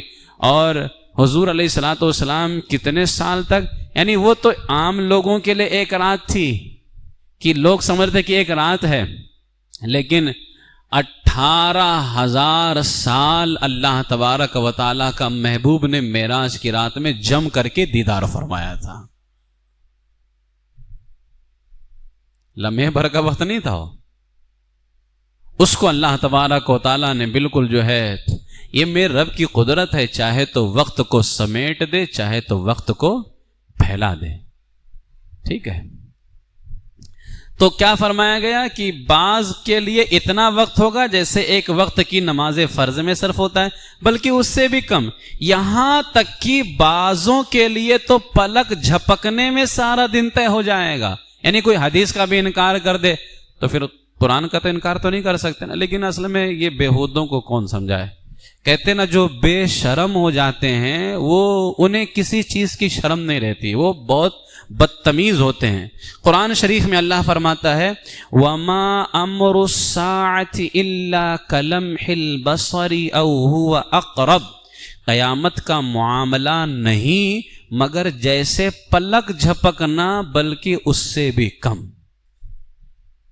اب دیکھیں قرآن کی ہی آیت کیا کہتی ہے، قیامت کا معاملہ پلک جھپکنا، کتنا ٹائم گیا، میں نے کتنی مرتبہ جھپکا لیا، بلکہ اس سے بھی کم اللہ فرماتا او ہوا اقرب۔ اب کوئی وہاں بھی کہے گا وہ کیا نام پھر 50,000 سال کا نہیں ہوگا دن، تو 29ویں پارے میں سورۃ المعارج کان مقدارہ 50,000 سنہ، آیت نمبر 4 ہے، اس میں آگے سوال بھی ہے، کان مقدارہ، اس کی مقدار 50 کہتے 5 کو، 50 الف کہتے 1000 کو، 50 50 خمس 5 50 50، کان مقدارہ، اس کی مقدار 50 50 الف 1000، تو کتنا ہو گیا، 50,000 ہو گیا، سنہ سال، اللہ فرماتا ہے اس کی مقدار 50,000 سال کے برابر ہوگی۔ تو ایک مقام پہ اللہ فرماتا ہے قیامت کے ایک دن کی مقدار کتنے سال کے برابر؟ 50,000 سال کے برابر. اور قرآن میں اللہ فرماتا ہے وَمَا أَمْرُ السَّاعَةِ إِلَّا كَلَمْحِ الْبَصَرِ أَوْ هُوَ أَقْرَبُ. قیامت کا معاملہ نہیں مگر جیسے پلک جھپکنا، بلکہ اس سے بھی کم. تو گویا کہ وہاں بات کسی اور کی ہو رہی ہے، یہاں بات کسی اور کی ہو رہی ہے. تو سونے والوں کے لیے معراج کی رات لمبی تھی، جانے والے کے لیے بہت مختصر تھی وہ. ٹھیک ہے، ہر جیسا یعنی ہر کوئی ایک جیسا نہیں ہوتا ہے نا. بات سمجھ میں آ گئی آپ لوگوں کے؟ تو قیامت کا دن ہر ایک کے لیے ایک جیسا نہیں ہوگا. سوال نمبر 39، حضرت اسرائیل علیہ السلام کی روح کون قبض کرے گا؟ جواب، جب زمین و آسمان سب فنا ہو جائیں گے تو اللہ تعالی حضرت اسرائیل کو حکم دے گا. اسرائیل یہی موت کے فرشتہ جو ہے نا، جو روح نکالتے ہیں، ان کو حکم دے گا کہ جبریل کی روح قبض کر. تو حضرت اسرائیل علیہ السلام ان کی روح قبض کریں گے. وہ ایک بڑے پہاڑ کی مانند یعنی طرح اللہ کی پاکی بیان کرتے ہوئے سجدے میں گر پڑیں گے حضرت جبریل. اسی طرح حضرت میکائیل، حضرت اسرافیل اور عرش اٹھانے والے، یہاں پہ عرش ہونا چاہیے تو اس کو عشر لکھ دیا ہے. عرش اٹھانے والے فرشتوں کی روح باری باری سے قبض کر لی جائے گی. وہ سب بھی مر جائیں گے، اب بچیں گے ایک، حضرت اسرائیل علیہ السلام. پھر حضرت اسرائیل علیہ السلام سے اللہ فرمائے گا مت، مر جا. وہ بھی ایک بڑے پہاڑ کی طرح تسبیح کرتے ہوئے سجدے میں گر پڑیں گے اور مر جائیں گے. سب ختم. کل من علیہا فان ویبقا وجہ ربک ذو الجلال والاکرام. سب ختم. سوال نمبر 40، حشر کا میدان کہاں ہے؟ جواب، حشر کا میدان ملک شام کی سرزمین پر قائم ہوگا. زمین ایسی برابر ہوگی کہ اس کے ایک کنارے پر رائی کا دانہ گر جائے تو دوسرے کنارے سے دکھائی دے، اور اس دن زمین تانبے کی ہوگی. یعنی اتنی برابر زمین ہوگی. سوال نمبر 41، میدان محشر میں لوگوں کی کیا حالت ہوگی؟ جواب نمبر 41، قیامت کے دن لوگ اپنی قبروں سے ننگے بدن، ننگے پاؤں، نا ختنہ شدہ، نا ختنہ شدہ یعنی بغیر ختنہ، ٹھیک ہے، اٹھیں گے. کوئی پیدل، کوئی سوار، اور ان میں بعض تنہا سوار ہوں گے، اور کسی سواری پر 2، کسی پر 3، کسی پر 4، کسی پر 10 ہوں گے. کافر منہ کے بل چلتا ہوا میدان حشر کو جائے گا. کسی کو ملائکہ گھسیٹ کر لے جائیں گے، کسی کو آگ جمع کرے گی. یہ میدان محشر ملک شام کی سرزمین پر قائم ہوگا. زمین ایسی ہموار ہوگی کہ اس کنارے پر رائی کا دانہ گر جائے تو دوسرے کنارے سے دکھائی دے. اس دن زمین تانبے کی ہوگی، اور سورج یعنی آفتاب 1 میل کے فاصلے پر ہوگا. راوی حدیث نے فرمایا، معلوم نہیں میل سے مراد سرمے کی سلائی ہے یا میل مسافت ہے. اگر یعنی جو میل کہا گیا نا کہ میل کے فاصلے پر ہوگا، تو کہیں وہ سرمے کی سلائی جو ہے اس کو بھی میل کہا جاتا ہے. تو 1 میل تو ہمارے یہاں جو زمین میں ہے، اور 1 میل وہ سرمے کی سلائی. کہتے معلوم نہیں میل سے مراد سرمے کی سلائی ہے یا میل مسافت. پھر کہتے ہیں چلو اگر سرمے کی سلائی نہ بھی ہو، اگر زمین والی میل مراد ہے اور میل مسافت، تو بھی کیا بہت زیادہ فاصلہ ہے؟ بہت کم فاصلہ ہے. کہتے ہیں کہ اب 4000 برس کی راہ کے فاصلے پر آج سورج کتنے ہزار 4000 برس کے راستے کے فاصلے پر ہے، اور اس طرف سورج کی پیٹھ ہے. پھر بھی جب سر کے مقابل آ جاتا ہے، گھر سے باہر نکلنا دشوار ہو جاتا ہے. آج دیکھ لیں حال کیا، 4000 فاصلے پر ہے اور آج پیٹھ ہے، زمین تانبے کی نہیں ہے. پھر بھی جب سر پہ آ جائے تو گھر سے نکلنا دشوار ہو جاتا ہے. اس وقت یعنی قیامت کے دن کی 1 میل کے فاصلے پر ہوگا، اور اس کا منہ اس طرف ہوگا لوگوں کی طرف. آج پیٹھ ہے تو پیٹھ سے جب اتنی تمازت، اتنی جو اس کی تپش ہے، تو بتاؤ اس کے چہرے سے کتنی تپش ہوگی. پھر کہتے ہیں تپش اور گرمی کا کیا پوچھنا. اور اب مٹی کی زمین ہے، مگر گرمیوں کی دھوپ میں زمین پر پاؤں نہیں رکھا جاتا. اس وقت جب تانبے کی ہوگی اور آفتاب کا اتنا قرب ہوگا، اس کی تپش کون بیان کر سکے. اللہ عز و جل پناہ میں رکھے، بھیجے کھولتے ہوں گے اور اس کثرت سے پسینہ نکلے گا کہ 70 گز زمین میں وہ پسینہ جذب ہو جائے گا. پھر جو پسینہ زمین نہیں پی سکے گی وہ پسینہ اوپر چڑھے گا. کسی کے ٹخنوں تک ہوگا, کسی کے گھٹنوں تک ہوگا, کسی کے کمر تک ہوگا, کسی کے سینے تک, کسی کے گلے تک, اور کافر کے تو منہ تک چڑھ کر مثل لگام کے جکڑ جائے گا جس میں وہ ڈبکیاں کھائے گا. اس گرمی کی حالت میں پیاس کی جو کیفیت ہوگی محتاج بیان نہیں. زبانیں سوکھ کر کانٹا ہو جائیں گی, بعضوں کی زبانیں منہ سے باہر نکل آئیں گی, دل ابل کر گلے کو آ جائیں گے. ہر مبتلا شخص, ہر مبتلا بقدر گناہ تکلیف میں مبتلا, یعنی جو مبتلا ہوگا اپنے گناہ کے حساب سے مبتلا ہوگا. جس نے چاندی سونے کی زکوٰۃ نہ دی ہوگی اس مال کو خوب گرم کر کے اس کی کروٹ اور پیشانی اور پیٹھ پر داغ کریں گے.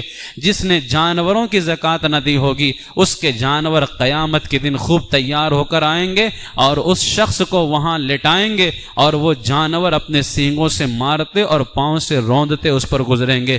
جب سب اسی طرح گزر جائیں گے پھر ادھر سے واپس آ کر یوں ہی اس پر گزریں گے. اسی طرح کرتے رہیں گے یہاں تک کہ لوگوں کا حساب ختم ہو.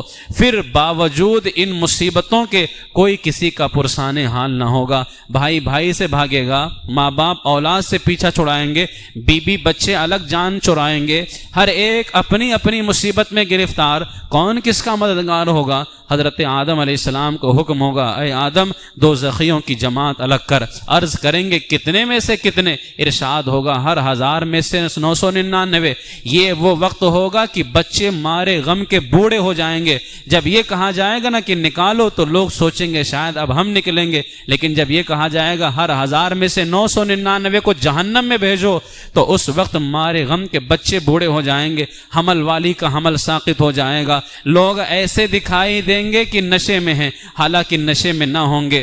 لیکن اللہ کا عذاب بہت سخت ہے. غرض کس مصیبت کا بیان کیا جائے, 1 ہو 2 ہو 100 ہوں 1000 ہوں تو کوئی بیان بھی کرے. 1000 مصیبتیں اور وہ بھی ایسے شدید کی الامان الامان, اللہ کی پناہ اللہ کی پناہ. اور یہ سب تکلیفیں 2-4 گھنٹے 2-4 دن 2-4 مہینے کی نہیں بلکہ قیامت کا دن کی 50,000 برس کا ایک دن ہوگا. قریب آدھے کے گزر چکا ہے, آدھا دن گزر چکا ہوگا, 25,000 سال گزر چکا ہوگا اور ابھی تک میدان محشر والے اسی حالت میں ہوں گے. اب آپس میں جب آدھا دن گزر جائے گا اسی تکلیف میں, اب آپس میں مشورہ کریں گے کوئی اپنا سفارشی ڈھونڈنا چاہیے تاکہ ہم کو ان مصیبتوں سے رہائی دلائے. ابھی تک تو یہی نہیں پتا چل رہا تھا کہ آخر جائیں تو کدھر جائیں. یہ بات مشورے سے قرار پائے گی کہ حضرت آدم علیہ السلام کے پاس ہم سب چلتے ہیں, کیونکہ حضرت آدم ہم سب کے باپ ہیں. اللہ تعالیٰ نے ان کو اپنے دستے قدرت سے بنایا, جنت میں رہنے کو جگہ دی, مرتبہ نبوت سے سرفراز فرمایا, ان کی خدمت میں حاضر ہونا چاہیے, وہ ہم کو اس مصیبت سے نجات دلائیں گے. غرض افتا و خیزاں گرتے پڑتے, افتا و خیزاں کہتے ہیں گرتے پڑتے, غرض گرتے پڑتے کس مشکل سے ان کے پاس حاضر ہوں گے اور عرض کریں گے اے آدم آپ ابو البشر ہیں, للہ عز وجل, اللہ عز وجل نے آپ کو اپنے دستے قدرت سے بنایا اور اپنی چنی ہوئی روح آپ میں ڈالی اور ملائکہ سے آپ کو سجدہ کرایا اور جنت میں آپ کو رکھا, تمام چیزوں کے نام آپ کو سکھائے, آپ کو صفی کیا. آپ دیکھتے نہیں کہ ہم کس حالت میں ہیں, آپ ہماری شفاعت کیجئے کہ اللہ تعالی ہمیں اس سے نجات دے. تو فرمائیں گے میرا یہ مرتبہ نہیں, مجھے آج اپنی جان کی فکر ہے. آج اللہ تبارک و تعالیٰ نے ایسا غضب فرمایا ہے کہ نہ پہلے کبھی ایسا غضب فرمایا نہ آئندہ فرمائے گا. تم کسی اور کے پاس جاؤ. لوگ عرض کریں گے آخر کس کے پاس جائیں؟ فرمائیں گے نوح کے پاس جاؤ کہ وہ پہلے رسول ہیں کہ زمین پر ہدایت کے لیے بھیجے گئے. لوگ اسی حالت میں حضرت نوح کی بارگاہ میں حاضر ہوں گے اور ان کے فضائل بیان کر کے عرض کریں گے آپ اپنے رب کی بارگاہ میں ہماری شفاعت کیجئے کہ وہ ہمارا فیصلہ کر دے. یہاں سے بھی وہی جواب ملے گا کہ میں اس لائق نہیں, مجھے اپنی پڑی ہے, تم کسی اور کے پاس جاؤ. عرض کریں گے کہ آپ ہمیں کس کے پاس بھیجتے ہیں؟ فرمائیں گے تم ابراہیم خلیل اللہ کے پاس جاؤ کہ ان کو اللہ تعالیٰ نے مرتبہ خلت سے ممتاز فرمایا ہے. لوگ یہاں حاضر ہوں گے, وہ بھی یہی جواب دیں گے کہ میں اس قابل نہیں، مجھے اپنا اندیشہ ہے۔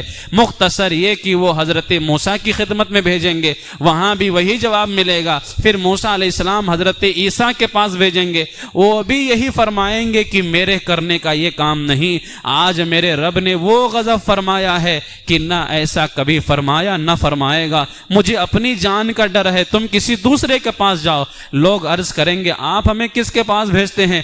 فرمائیں گے تم ان کے حضور حاضر ہو جن کے ہاتھ پر فتح رکھی گئی، تم ان کے پاس جاؤ جو آج بے خوف ہیں اور وہ تمام اولاد آدم کے سردار ہیں، تم محمد عربی کی خدمت میں حاضر ہو جاؤ، وہ خاتم النبیین ہیں، وہ آج تمہاری شفاعت فرمائیں گے، انہی کے حضور حاضر ہو، وہ یہاں تشریف فرما ہے۔ اب لوگ پھرتے پھراتے ٹھوکریں کھاتے روتے چلاتے دہائی دیتے حاضر بارگاہ بے کش پناہ ہو کر عرض کریں گے اے محمد، اے اللہ کے نبی، حضور کے ہاتھ پر اللہ تعالیٰ نے فتح باب رکھا ہے، آج حضور آپ بڑے مطمئن ہیں، ان کے علاوہ بہت سے فضائل حضور کے عرض کریں گے، حضور ملاحظہ تو فرمائیں ہم کس مصیبت میں ہیں اور کس حال کو پہنچے، حضور بارگاہ خداوندی میں ہماری شفاعت فرمائیں، ہم کو اس آفت سے نجات دلوائیں۔ جواب میرے آقا فرمائیں گے انا لہا، میں اس کام کے لیے ہوں، انا صاحبکم، میں ہی وہ ہوں جسے تم تمام جگہ ڈھونڈ آئے۔ یہ فرما کر کے حضور سب کو لیں گے، بارگاہ عزت میں حاضر ہوں گے اور سجدہ کریں گے۔ اللہ فرمائے گا یا محمد ارفع رأسک وقل تسمع وسل تعطى واشفع تشفع، اے محمد اپنا سر اٹھاؤ اور کہو تمہاری بات سنی جائے گی، جو مانگو جو کچھ مانگو گے ملے گا، شفاعت تو کرو تمہاری شفاعت قبول کی جائے گی۔ اور دوسری روایت میں ہے وقل تطاع، تم کہو تو تمہاری بات اور تمہاری جو ہے خواہش پوری کر دی جائے گی۔ میرے آقا علیہ الصلوۃ والسلام جب شفاعت کا دروازہ کھولیں گے پھر شفاعت کا سلسلہ شروع ہو جائے گا، یہاں تک کہ جس کے دل میں رائی کے دانے سے کم بھی ایمان ہوگا اس کے لیے بھی شفاعت فرما کر اسے جہنم سے نکالیں گے، یہاں تک کہ جو سچے دل سے مسلمان ہوا اگرچہ اس کے پاس کوئی نیک عمل نہیں ہے اسے بھی دوزخ سے نکالیں گے۔ اب تمام انبیاء اپنی اپنی امت کی شفاعت فرمائیں گے، اولیاء کرام، شہداء، علماء، حفاظ، حجاج، بلکہ ہر وہ شخص جس کو کوئی منصب دینی عنایت ہوا اپنے اپنے متعلقین کی شفاعت کرے گا۔ نابالغ بچے جو بچپنے میں مر گئے اپنے ماں باپ کی شفاعت کریں گے، یہاں تک کہ علماء کے پاس کچھ لوگ آ کر عرض کریں گے ہم نے آپ کو وضو کے لیے فلاں وقت میں پانی بھر دیا تھا، کوئی کہے گا میں نے آپ کو استنجے کے لیے ڈھیلا دیا تھا، یہاں تک کہ علماء بھی ان کی شفاعت کریں گے، کہیں گے اور نبی اذهبوا الی غیری، میرے حضور کے لب پر انا لہا ہوگا۔ سب شفاعت کر رہے ہیں لیکن کسی کو شفاعت کا موقع اجازت اس وقت تک نہ ملی جب تک اللہ کے محبوب نے شفاعت کا دروازہ نہیں کھولا ہے۔ یہ ہے میرے آقا علیہ السلام کی شان، سب شفاعت کریں گے، انبیاء بھی شفاعت کریں گے، علماء ہیں، حفاظ ہیں، سب شفاعت کریں گے، لیکن حضور سے پہلے کسی کو شفاعت کی اجازت ہی نہیں ہوگی۔ یہ میرے آقا علیہ الصلوۃ والسلام کی شان ہے، اس میں حضرت ابراہیم علیہ السلام بھی کہیں گے کہیں اور جاؤ، اسی لیے حضرت نے فرمایا نا وہ جہنم میں گیا جو ان سے مستغنی ہوا، جو یہ کہے کہ ہمیں حضور کی ضرورت نہیں ہے تو تم جہنم میں جاؤ، وہ جہنم میں گیا جو ان سے مستغنی ہوا، ہے خلیل اللہ کو بھی حاجت رسول اللہ کی۔ یہ قیامت کا ایک منظر بیان کیا گیا یہاں پر، جو سوال تھا کہ میدان محشر میں لوگوں کی حالت کیا ہوگی، یہ تو یہ حالت ہے میدان محشر۔ اب سوال نمبر 42، صراط کیا ہے؟ جواب، صراط حق ہے، یہ ایک پل ہے کہ پشت جہنم پر یعنی جہنم کی پیٹھ پر نصب کیا جائے گا، بال سے زیادہ باریک، تلوار سے زیادہ تیز ہوگا، جنت میں جانے کا یہی راستہ ہے۔ سب سے پہلے نبی صلی اللہ علیہ وسلم گزر فرمائیں گے، پھر اور انبیاء و مرسلین، پھر یہ امت، پھر اور امتیں گزریں گی، اور حسب اختلاف اعمال یعنی عمل کے الگ الگ ہونے کے حساب سے پل صراط پر لوگ مختلف طرح سے گزریں گے۔ بعض تو ایسے تیزی کے ساتھ گزریں گے جیسے بجلی کا کوندا کہ ابھی چمکا اور ابھی غائب ہو گیا، اور بعض تیز ہوا کی طرح، کوئی ایسے جیسے پرند اڑتا ہے، اور بعض ایسے گھوڑا، اور بعض جیسے گھوڑا دوڑتا ہے اور بعض جیسے آدمی دوڑتا ہے، یہاں تک کہ بعض شخص سرین پر یعنی جس پر بیٹھتے ہیں اس پر گھسٹتے ہوئے اور کوئی چونٹی کی چال جائے گا، اور پل صراط کے دونوں جانب بڑے بڑے آنکڑے ہوں گے، للہ اللہ ہی جانے کہ وہ کتنے بڑے ہوں گے، لٹکتے ہوں گے۔ جس شخص کے بارے میں حکم ہوگا اسے پکڑ لیں گے، مگر بعض تو زخمی ہو کر نجات پائیں گے اور بعض کو جہنم میں گرا دیں گے اور یہ ہلاک ہو جائے گا۔ یہ پل صراط ہے۔ سوال نمبر 43، پل صراط کے بارے میں اہل سنت کا عقیدہ کیا ہے؟ جواب، اس پر ایمان لانا واجب ہے اور اس کا انکار کرنا گمراہی ہے۔ پل صراط۔ سوال نمبر 44، پل صراط کی مسافت کتنی ہے؟ یعنی اس کی مسافت، ڈسٹینس جو ہوتا ہے نا، وہ مسافت کتنی ہے؟ جواب، پل صراط کا سفر 3000 سال کا راستہ ہے۔ 3000 سال کا راستہ، 1000 سال اوپر چڑھنے میں لگے گا، 1000 سال نیچے اترنے میں لگے گا، اور 1000 سال اس کی پیٹھ پر چلنے میں لگے گا۔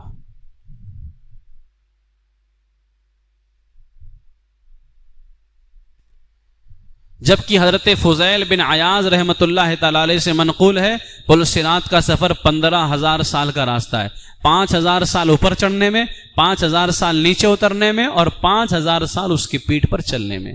اگر 3000 کو بھی لے لیا جائے تو کیا کم ہے؟ لیکن پل سے اتارو راہ گزر کو خبر نہ ہو، جبریل پر بچھائیں تو پر کو خبر نہ ہو۔ یہ حضور علیہ السلام کی وجہ سے جو ہے ہم پر کرم ہوگا۔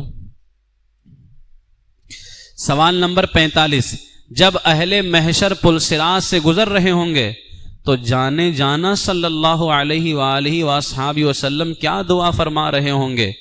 45 جواب نمبر، تمام اہل محشر تو پل سے گزرنے میں مشغول، مگر وہ بے گناہ گنہگاروں کا شفیع پل کے کنارے کھڑا ہوا بکمال گریہ وزاری اپنی امت عاصی کی نجات کی فکر میں اپنے رب سے دعا کر رہا ہے، رب سلم رب سلم، میرے مولا حفاظت فرما، میرے مولا حفاظت فرما، الہی ان گنہگاروں کو بچا لے۔ اور ایک اسی جگہ کیا، یعنی صرف پل صراط ہی کیا، حضور صلی اللہ علیہ وسلم اس دن تمام مواطن، تمام جگہوں میں دورہ فرماتے رہیں گے۔ کبھی میزان پر تشریف لے جائیں گے، وہاں جس کے حسنات میں نیکیوں میں کمی دیکھیں گے اس کی شفاعت کر کے نجات دلوائیں گے، اور فوراً ہی دیکھو تو حوض کوثر پر جلوہ فرما ہے، پیاسوں کو سیراب فرما رہے ہیں، اور وہاں سے پل پر رونق افروز ہوئے اور گرتوں کو بچا رہے ہیں۔ غرض ہر جگہ انہی کی دہائی، ہر شخص انہی کو پکارتا ہوگا، انہی سے فریاد کرتا ہے، اور ان کے سوا کس کو پکارے کہ ہر ایک تو اپنی فکر میں ہے، دوسروں کو کیا پوچھے۔ صرف ایک یہی ہیں جنہیں اپنی کچھ فکر نہیں، اور تمام عالم پوری دنیا کا ذمہ انہی کے ذمے ہے۔ عزیز بچے کو ماں جس طرح تلاش کرے، خدا گواہ یہی حال آپ کا ہوگا۔ کہاں کہاں حضور ہوں، ہر جگہ۔ درود شریف لکھا ہوا ہے صلی اللہ تعالی علیہ وعلی آلہ واصحابہ وبارک وسلم، اللہم نجنا من احوال المحشر بجاہ هذا النبی الکریم علیہ وعلی آلہ واصحابہ افضل الصلاة والتسلیم، آمین۔ سوال نمبر 46، سب سے پہلے کسے دوبارہ زندہ کیا جائے گا؟ جواب، اللہ تعالیٰ جب چاہے گا سب سے پہلے اسرافیل کو زندہ فرمائے گا، اور سور کو پیدا کر کے دوبارہ کہے گا پھونکو۔ سور پھونکتے ہی تمام اولین و آخرین ملائکہ، انس، جن، حیوانات موجود ہو جائیں گے۔ اول حاملان عرش، عرش اٹھانے والے فرشتے، پھر جبرائیل، پھر میکائیل، پھر اسرائیل اٹھیں گے، پھر از سر نو زمین، آسمان، چاند اور سورج موجود ہوں گے، پھر ایک مینا برسے گا، بارش ہلکی ہوگی جس سے سبزے کے مثل زمین کا ہر ذی روح یعنی روح والا جسم کے ساتھ زندہ ہوگا۔ سب سے پہلے حضور انور میرے آقا رحمت عالم قبر انور سے یوں برآمد ہوں گے کہ داہنے ہاتھ میں صدیق اکبر کا ہاتھ ہوگا، بائیں ہاتھ میں فاروق اعظم کا ہاتھ ہوگا۔ پھر مکہ معظمہ اور مدینہ منورہ کے مقابر یعنی قبروں میں جتنے مسلمان دفن ہیں سب کو اپنے ساتھ لے کر میدان محشر میں تشریف لے کر کے جائیں گے۔ اس لیے مدینے میں مرنے کی دعا کرنی چاہیے کہ میدان محشر میں یہاں مریں گے تو اکیلے جائیں گے، وہاں مریں گے حضور کے ساتھ میں جائیں گے۔ اسی لیے اعلیٰ حضرت نے فرمایا طیبہ میں مر کے ڈھنڈے چلے جاؤ آنکھیں بند، سیدھی سڑک یہ شہر شفاعت نگر کی ہے۔ قیامت میں جو شفاعت کرنے والا ہے وہ تمہیں خود قیامت میں لے کے جا رہا ہے، تو بتائیں حال کیا ہوگا پھر؟ اسی لیے اللہ نے فرمایا نا کہ سیدھی سڑک یہ شہر شفاعت نگر کی ہے، تم پھنسو گے ہی نہیں کہیں، کیونکہ جو بچانے والے ہیں انہی کے ساتھ میں جا رہے ہو۔ اسی لیے فاروق اعظم دعا فرماتے تھے اللہم ارزقنا شہادتا فی سبیلک، اے اللہ مجھے تیرے راستے میں شہادت کی موت عطا فرما، واجعل موتنا فی بلد حبیبک، اور تیرے حبیب کے شہر میں مجھے موت عطا فرما۔ یہ دعا کیا کرو، اللہم ارزقنا شہادتا فی سبیلک واجعل موتنا فی بلد حبیبک، انشاءاللہ تعالی وہی موت آئے گی اللہ نے چاہا تو۔ سوال نمبر 47، تمام مرحلوں کے بعد لوگ کہاں جائیں گے؟ سب کچھ ہو گیا، پل صراط کا بھی معاملہ ہے اور میزان، ساری چیزیں فرماتے ہیں تمام مرحلوں کے بعد اب اسے یعنی لوگوں کو ہمیشگی کے گھر میں جانا ہے۔ کسی کو آرام کا گھر ملے گا جس کی آسائش کی کوئی امتحان نہیں، یعنی آرام ہی آرام ہوگا، اس کو جنت کہتے ہیں، یا تکلیف کے گھر میں جانا پڑے جس کی تکلیف کی کوئی حد نہیں، اسے جہنم کہتے ہیں۔ سوال نمبر 48، انسانوں کے علاوہ دوسرے جاندار کہاں جائیں گے؟ یعنی جو انسان ہیں ان کا تو یہ ہے کہ جو ہمیشہ ہمیشہ کے لیے جنت، جو ہمیشہ ہمیشہ کے لیے جہنم، وہ اپنی اپنی جگہ پر۔ انسانوں کے علاوہ جو دوسرے جاندار ہیں وہ کہاں جائیں گے؟ کہا موذی جانور، یعنی تکلیف دینے والے جانور۔ اسی میں جو نقطہ رکھا ہوا ہے موذی میں، اس کو نقطہ ہٹا دو تو وہ بن جاتا ہے پرائم منسٹر نا۔ موذی جانور دوزخ میں کافروں کو عذاب دینے کے لیے بھیج دیے جائیں گے، مگر وہاں خود یعنی جو تکلیف دینے والے جانور ہوں گے نا، ان کو دوزخ میں بھیجا جائے گا عذاب دینے کے لیے، مگر دیکھیں اللہ کی قدرت، یہ دوزخ میں جائیں گے عذاب دینے، دوسروں کو یہ عذاب دے رہے ہوں گے لیکن انہیں خود کوئی تکلیف نہیں ہوگی۔ ہے تکلیف کا مکان، جہنم تو تکلیف کا مکان ہے نا، وہیں پر دوسروں کو تکلیف ہو رہی اور انہیں کوئی تکلیف نہیں ہوگی۔ اور باقی جو تکلیف دینے والے جانور نہیں ہیں وہ سارے حیوانات مٹی کر دیے جائیں گے۔ اور رہے جنات، کہا جناتوں کے لیے آیا کہ وہ جنت کے پاس مکانوں میں رہیں گے، یعنی جنت کے پاس ایک مکان ہے، وہ مکانوں میں رہیں گے اور جنت میں سیر کرنے یہ آیا کریں گے۔ یہ جنت میں نہیں رہیں گے، جنت کے پاس جو مکان ہے وہاں رہیں گے اور جنت میں سیر کرنے آیا کریں گے۔ سوال نمبر 49، جنت و دوزخ، ثواب و عذاب اور قیامت وغیرہ کا انکار کرنا کیسا ہے؟ جواب نمبر 49، جنت و دوزخ حق ہیں، ان کا انکار کرنے والا کافر ہے، اور جنت و دوزخ کو بنے ہوئے ہزارہ سال ہوئے، لہٰذا وہ اب موجود ہیں، یہ نہیں کہ اس وقت تک مخلوق نہ ہوئیں، یعنی یہ عقیدہ نہیں کہ ابھی پیدا نہ ہوئیں کہ قیامت کے دن بنائی جائیں گے، ایسا عقیدہ بالکل بھی نہیں ہے، ٹھیک ہے۔ اس لیے کہ اللہ نے کیا فرمایا، جہنم کا ذکر کیا تو کیا کہا، اعدت للکافرین، کیا ہے، میں نے کافروں کے لیے آنے والے ہفتے نا بوٹل بھر کر ٹنکی لے کر آنا، ٹنکی، بیوقوف۔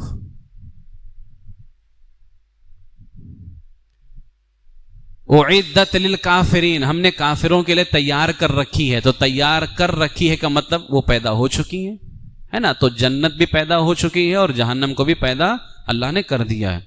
اور قیامت و بعث، حشر، یہ سب قیامت کے نام ہی تو ہیں، پچھلے ہفتے بتایا تھا۔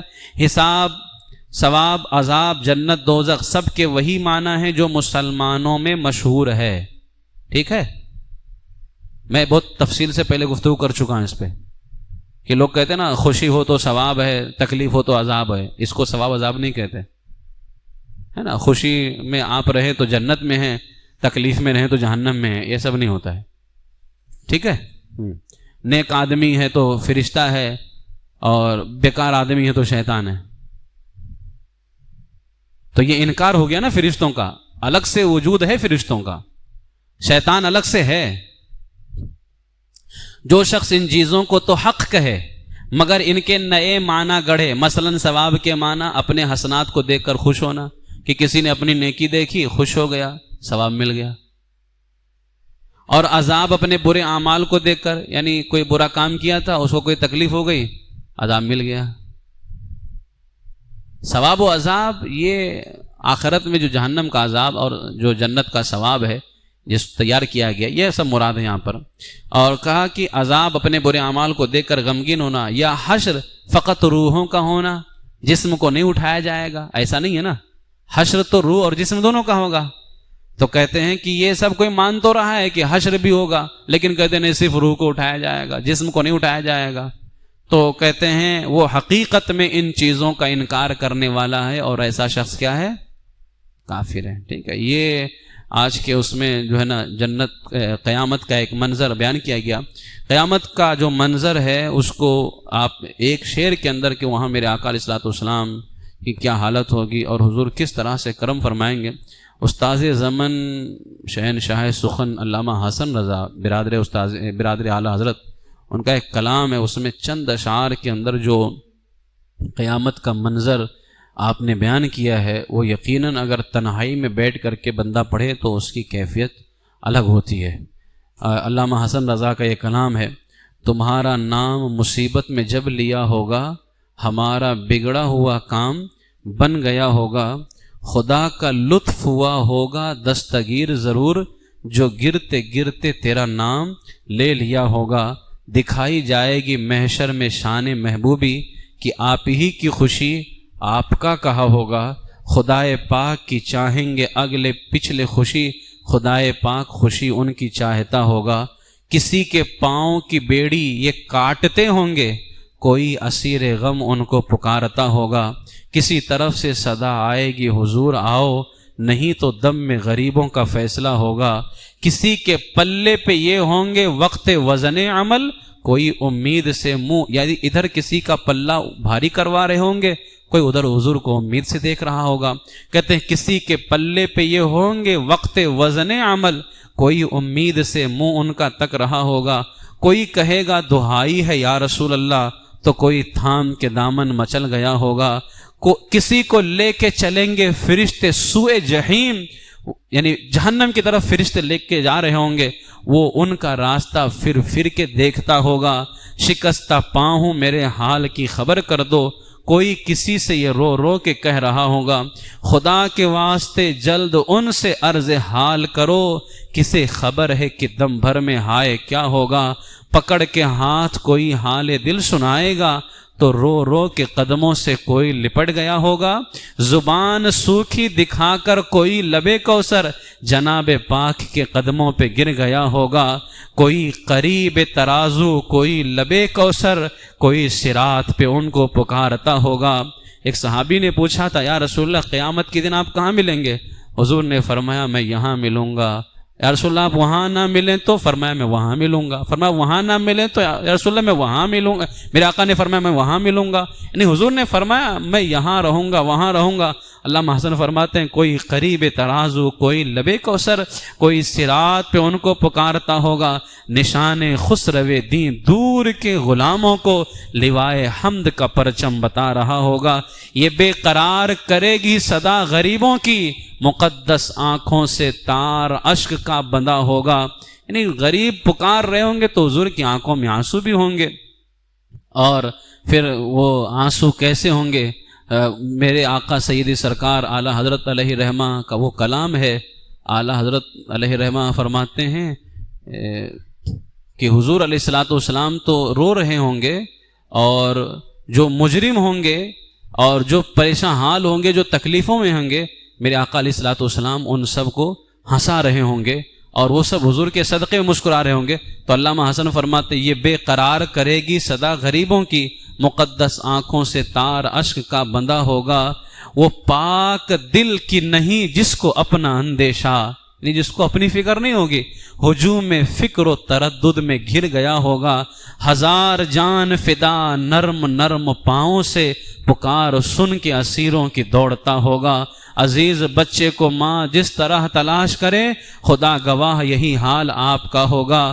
خدائی بھر انہی ہاتھوں کو دیکھتی ہوگی، سب کے سب انہی کو دیکھتے ہوں گے، زمانہ بھر انہی قدموں پہ لوٹتا ہوگا۔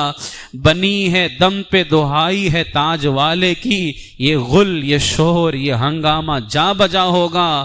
مقام فاصلوں ہر کام مختلف اتنے، یعنی ہر جگہ دوری دوری پر ہے اور کام اتنے زیادہ ہیں، وہ دن ظہور کمال حضور کا ہوگا۔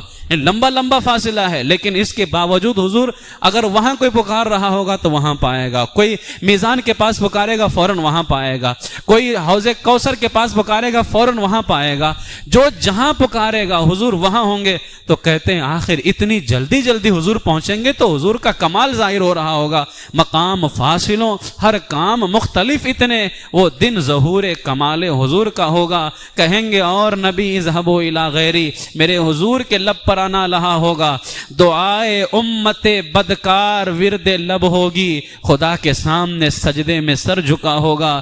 غلام ان کی عنایت سے چین میں ہوں گے، دشمن حضور کا آفت میں مبتلا ہوگا۔ میں ان کے در کا بھکاری ہوں فضل مولا سے، حسن فقیر کا جنت میں بسترا ہوگا۔ یہ کلام علامہ حسن رضا کا جب پڑھیں تو یوں دل کرتا ہے جیسے وہ سارا منظر علامہ حسن رضا نے اپنے اس کلام کے اندر بیان فرمایا ہے۔ اللہ تبارک و تعالیٰ اپنے محبوب سید عالم صلی اللہ علیہ وسلم کی شفاعت کبریٰ نصیب فرمائے، اور انہی کے طفیل تو ہمیں جنت میں جانا ہے، باقی ہمارے پاس تو کوئی ایسے اعمال ہے ہی نہیں کہ ہم اپنے عمل کی بنیاد پر جنت میں جانے کے لائق ہو جائیں، اور ہم تو محبوب کی شفاعت کے بغیر ہی جو ہے جانے کے لائق نہیں ہے۔